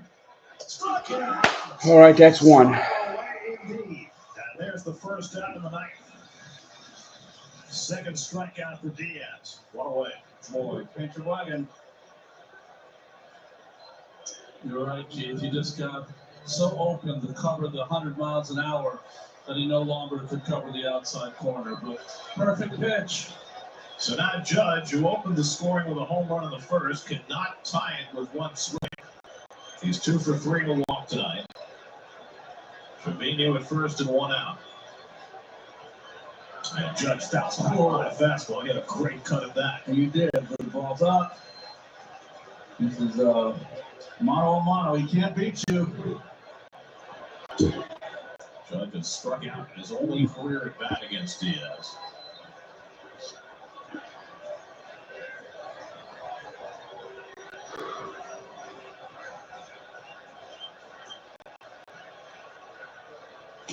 Good pitch. Good pitch. Up and in, and now it's 0-2. We haven't seen a lot of up and in fastballs from Diaz this year. Good call, Ron. A lot of life. Well, he threw a similar pitch to LeMahieu and got a similar swing. Now it's ahead on Judge 0-2.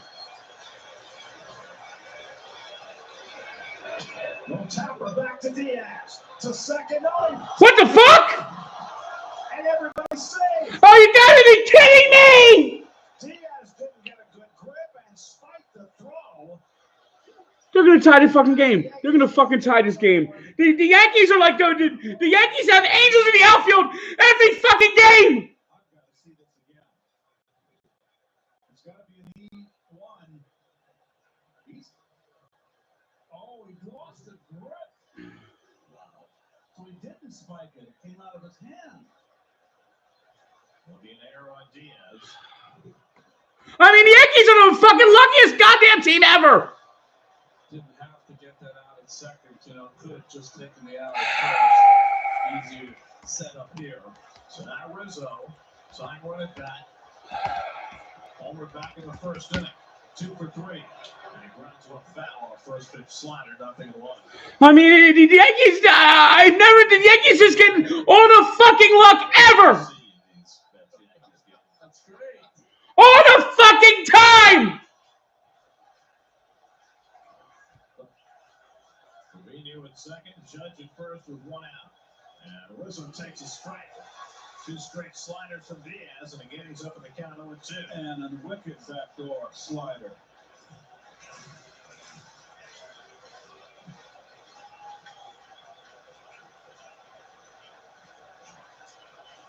Oh, and 2 to Rizzo. Struck it out.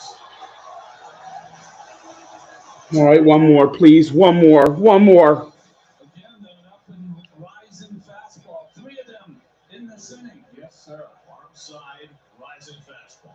I mean, the Yankees have 2 runners on and didn't even hit the ball hard once. And then a 3-run homer. That's how this fucking team lives. That's how the fucking Yankees are the assiest, luckiest fucking team ever. 1 for 3 in his career against Diaz. 2 on and 2 out. Torres takes a slider for a strike, 0-1. And Diaz is really filling the strike zone in this inning. He's thrown 15 pitches in this inning, 14 for strikes. It's just off the corner at 99, a ball and strike. Torres keeps it going. Back Carpenter would be next. Diaz likes to work quickly. And Torres tops one foul, and now the Yankees are down to their final strike. I just think Diaz throws so darn hard, Ronnie, that he intimidates hitters. And even that slider gets him out in front.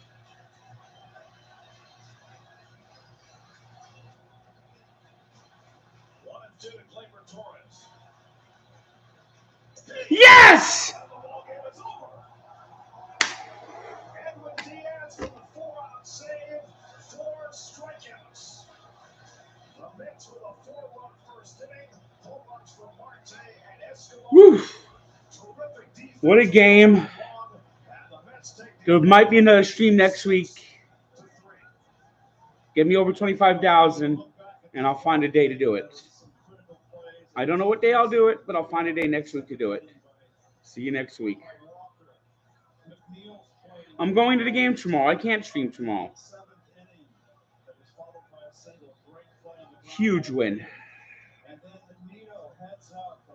See you later. Defense, the Mets have shined tonight in the field. 5 outs by